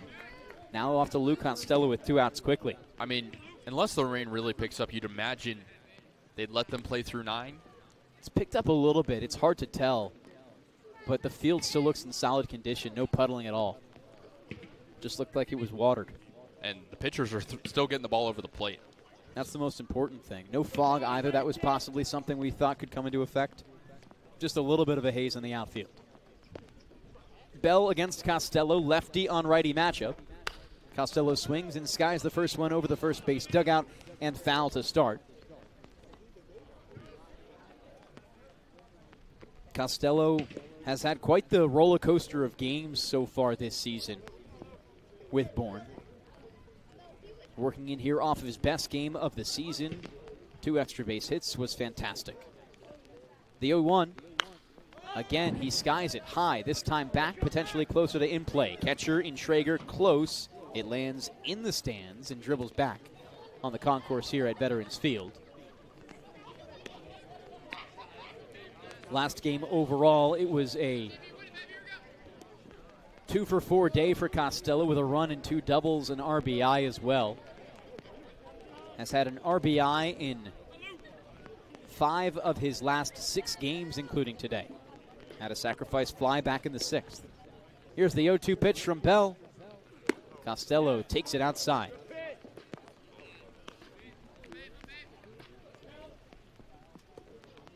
Haven't seen the Braves really have much of a 2-out rally today.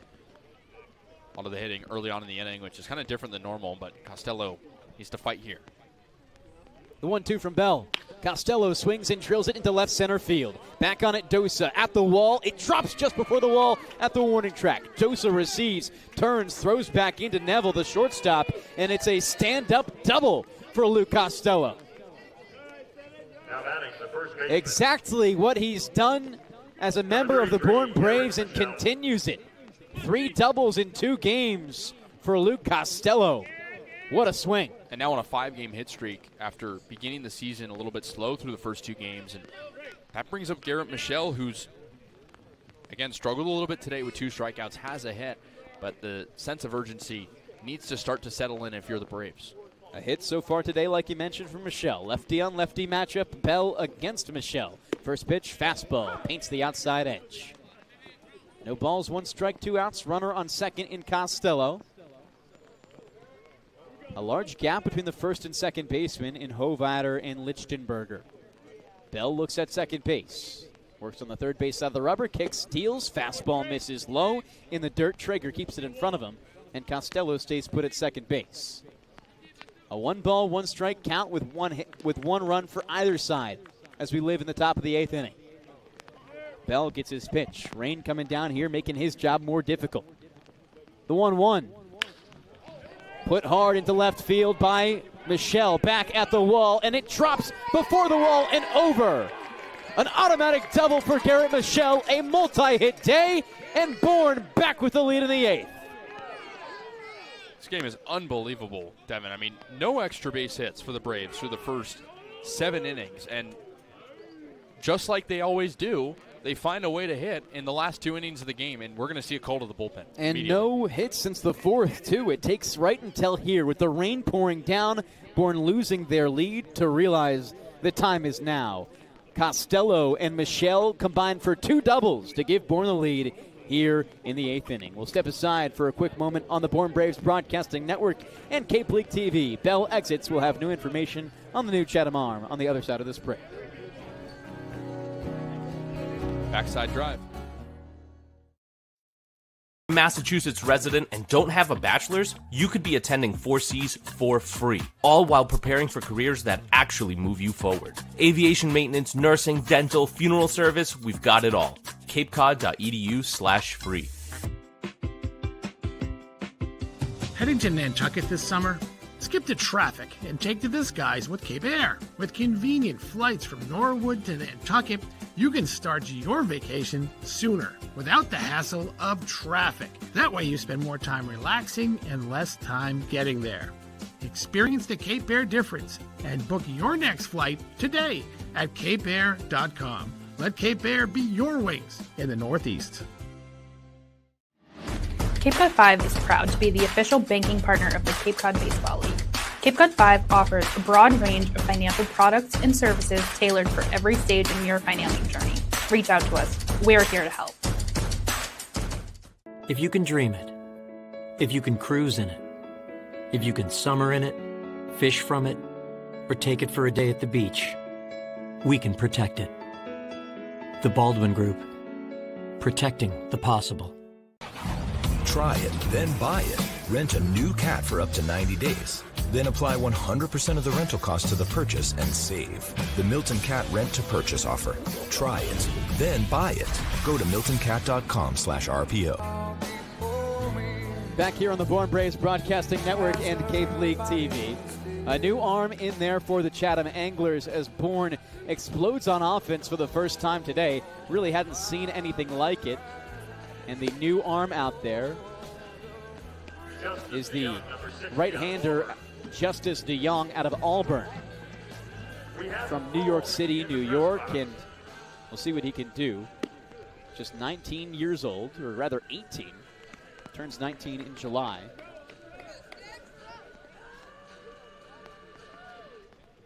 And Chatham looking for a little bit more pitching support. Bourne now with 6 hits, 2 this inning, their first 2 since the 4th. Derek Pitts, the batter up for the Bourne Braves, with a runner on second base in Garrett Michelle. He can come in with a base hit.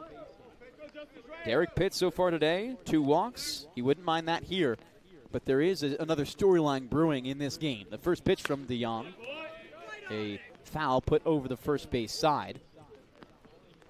The rain coming down harder than it has all game. The wind blowing a little harder as well. If this game gets called off, the score resorts to the last completed inning. And right now in the top of the 8th, we'd have to get to the bottom of the 8th for this one-run lead to hold for Bourne into cancellation. Pitts comes around halfway. He does come around, says first base umpire Stephen Williams. No balls, 2 strikes, 2 outs. It is almost to Bourne's advantage to get out here and finish the bottom of the 8th as fast as possible if this game were to be called off. But not sure yet. No discussion from the umpiring crew. It's kind of a risk, too. So you don't know if it's going to get called off. The 0-2. Pitts watches it by in the dirt. 1 ball, 2 strikes. I mean, if you're Scott Landers, I doubt you're saying to Pitts, strike out on purpose. No. But at the same time, you never know. I mean, the rain is heavier than it ever has been. But the field still looks fine, to your point earlier. No puddling. And the mound still looks very much intact. DeYoung set at his belt, working on the first base side of the rubber as a righty. Righty on righty, the pitch. Pitts swings and slices it above the first base netting. Last time out for DeYoung, it was 1 inning pitch with no hits, no runs, no walks, and 3 strikeouts against YD 7 days ago.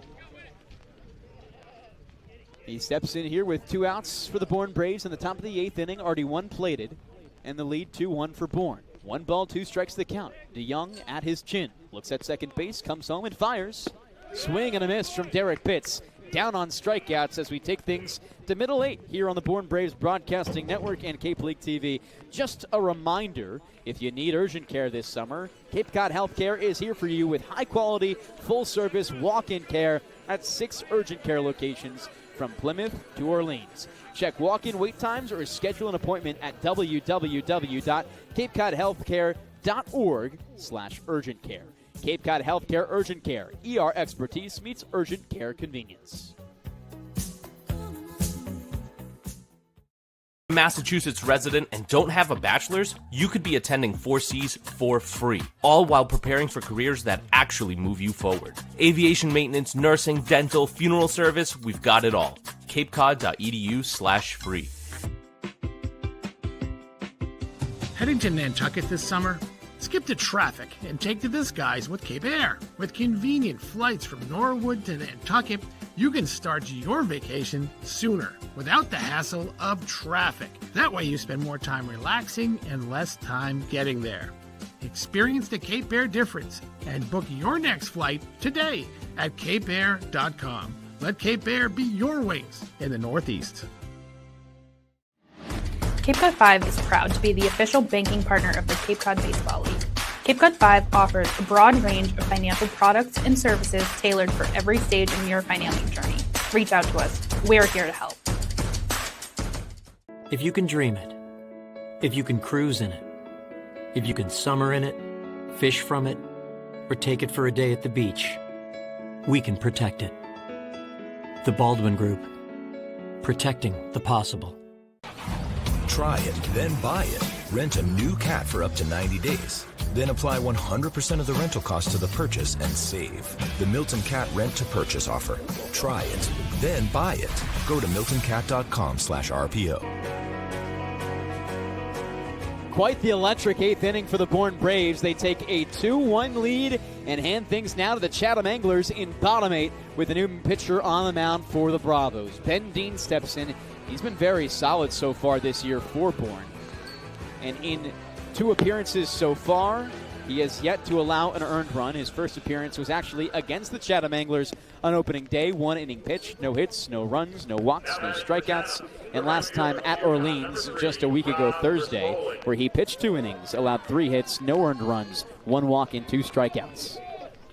The first batter he sees here in bottom 8 is the leadoff man in Rob Rispoli. Rispoli so far 0 for 2 today. A walk back in the first inning, caught stealing. It hasn't been his day overall. It goes Rispoli, Waters, Schaus. And here is Ben Dean with the rain pouring down from Veterans Field. The first pitch hit softly into center field. Bolton ranges to his left. This is exactly what Bourne needs. Out number 1 down. Got to have a quick inning here, Kasey. Yeah, you do. And the rain's coming down harder than it ever has. Before the inning began, we saw the umpires come together a little bit and eventually talk with Scott Landers. Here comes Waters. What a fitting name for the situation. Bino hoping to thrive in the element he lives in. His namesake, Waters. And it's pouring down with 1 out in the 8th. Next pitch shows bunt, goes into the backstop from Dean, slipped out of his hand.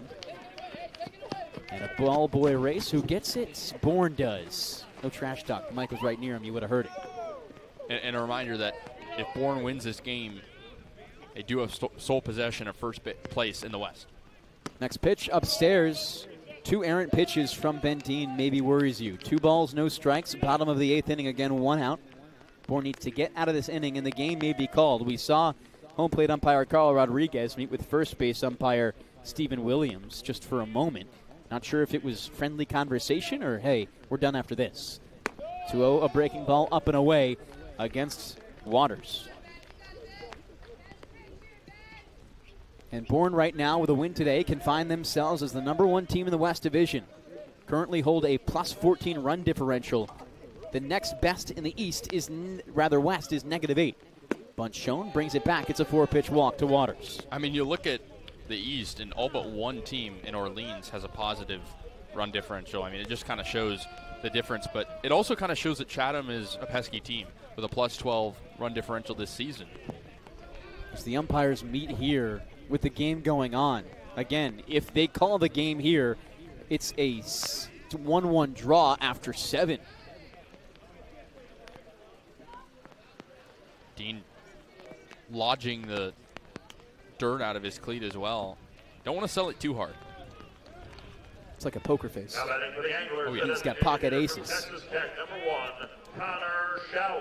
And we continue play here from Veterans Field. Connor Schaus now up, a runner on first base after the 4-pitch walk to Waters. Schaus out of Texas Tech, 0 for 2 today, also a walk back in the first. The same as the leadoff man in Rispoli. Dean on the mound from the stretch, first time today. First pitch, just inside. Does it clip Schaus? It does not. Must have brushed right near his jersey. 1 ball, no strikes, 1 out. Bourne up 2-1 in the bottom of the 8th inning. Open stance for Schaus in the righty's box. Righty on righty matchup, runner on first in Waters. The pitch home, skips in the dirt.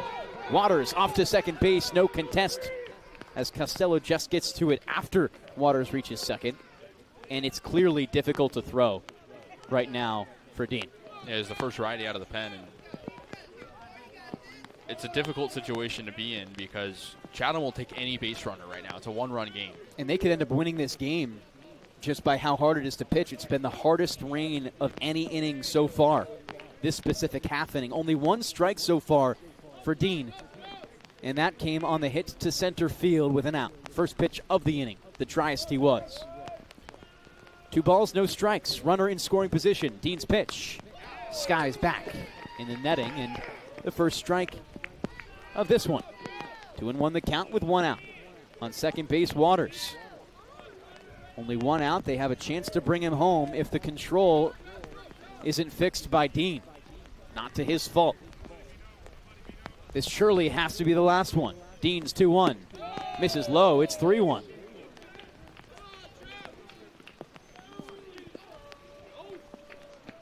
And this is getting a little bit out of control. Dean very clearly not able to find the zone with the water. You can hear it on the microphone. The 3-1 pitch in the zone, rips into center field. This one drops for Bolton, grabs it. Out round third is Waters, and into score for Chatham to tie the game. Schaus ties it on a swing, and Bourne and Chatham tied at 2 on the first hit of the ball game for the Chatham Anglers. Yeah, that's tough if you're Bourne because Bolton got a pretty quick read to it, but it kind of seemed like he slipped a little bit, which you'd expect here. Short grass at Chatham and it's wet. But Yeah, this rain is much harder than what we saw in YD this past week. Very surprised the game is not being called. It's tied either way, but we'll see if Chatham can keep this going. Chatham has a chance to win it here in the 8th. It would essentially be a walk-off if the umpires call it. Bunch showed. Upstairs the pitch. Ball number 1.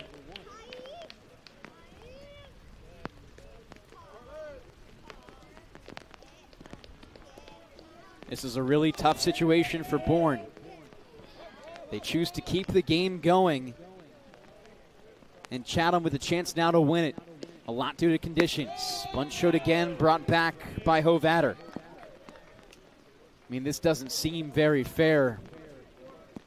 Not nearly what Chatham had to deal with defensively in the top of the 8th inning. Bourne with a much worse hand dealt to them.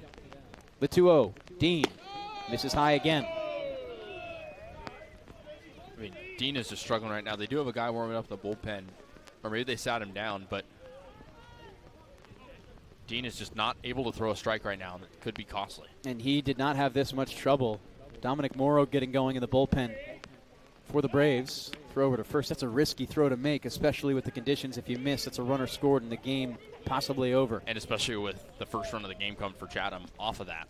Just for reference, Ben Dean right now, pitch count to strikes. It's 13-3. Comes home, misses high again. A 4-pitch walk and a runner on second base in shouts. Hovatter over to first. This by far the most Dean has struggled on the year locating pitches. Now 14 pitches, 3 strikes. In his previous starts, 11 pitches, 8 strikes against Chatham. 37 pitches, 21 strikes. That number far over 50%. And this just doesn't seem right, Kasey.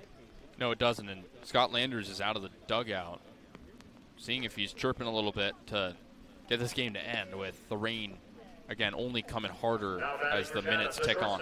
You can't really blame Dean much for this. Again, historically, did not see this type of struggle locating pitches. And now Bourne, in a tough situation, have to work their way out. Runners on 1 and 2 for Chatham. Dean on the mound against the lefty batter in Neville. The pitch comes home. Outside for a ball. And I think if you're a Bourne pitcher right now, you're kind of really hoping you don't get put in this game, because not only does it happen to be a pressure situation, but your numbers are going to be deflated either way, just with these conditions. The only thing you can hope is they call it mid-inning and this inning ceases to exist for Dean. Finally locates on the 1-0. 1 ball, 1 strike, 1 out. Bourne badly needs 2.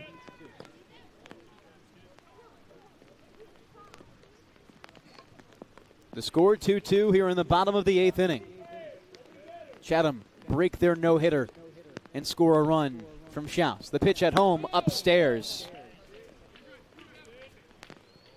Again, it's Neville on first base, Schaus on second.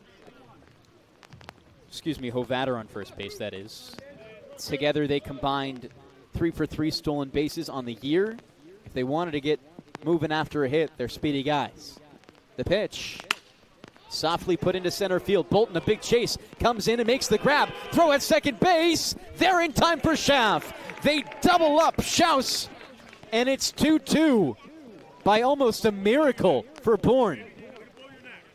And we'll see what they do here. I think they might call it. They could call it here in a 2-2 tie, and that's what they do. After 8 innings, we are done from Veterans Field, and the Bourne Braves and Chatham Anglers tie after 8. For Bourne, 2 runs on 6 hits and 1 error. For Chatham, 2 runs on 1 hit, and no errors. Bourne pick up their 3rd tie of the season. They are 3-3-3, and this one will sting for sure. Again, the conditions not nice to the Braves in the bottom of the 8th inning. And the Braves now tied for first with Falmouth. The Braves have a better run differential, as we know, but Falmouth does have the head-to-head. Just a reminder, this broadcast is a copyrighted production of the Cape Cod Baseball League. Any unauthorized duplication, retransmission, or other use is strictly prohibited. first responder military We appreciate tonight. Get here at 6:30 you listening for today. Mission Unfortunately, 7 no military post-game interview between Kaydence and a player. The conditions just not fit for it. But follow up on our YouTube. Possibly something there later tonight. For now, we say so long here from Chatham, Massachusetts, here at Veterans Field for Game 1 at Chatham of 2 that we'll have this season in the regular season. So on behalf of our producer in Chase Maceiko, our sideline reporter in Kaydence Kilhof, my good friend and partner in Kasey Kazliner, I'm Devon Jarvis saying so long from Veterans Field, and we'll see you tomorrow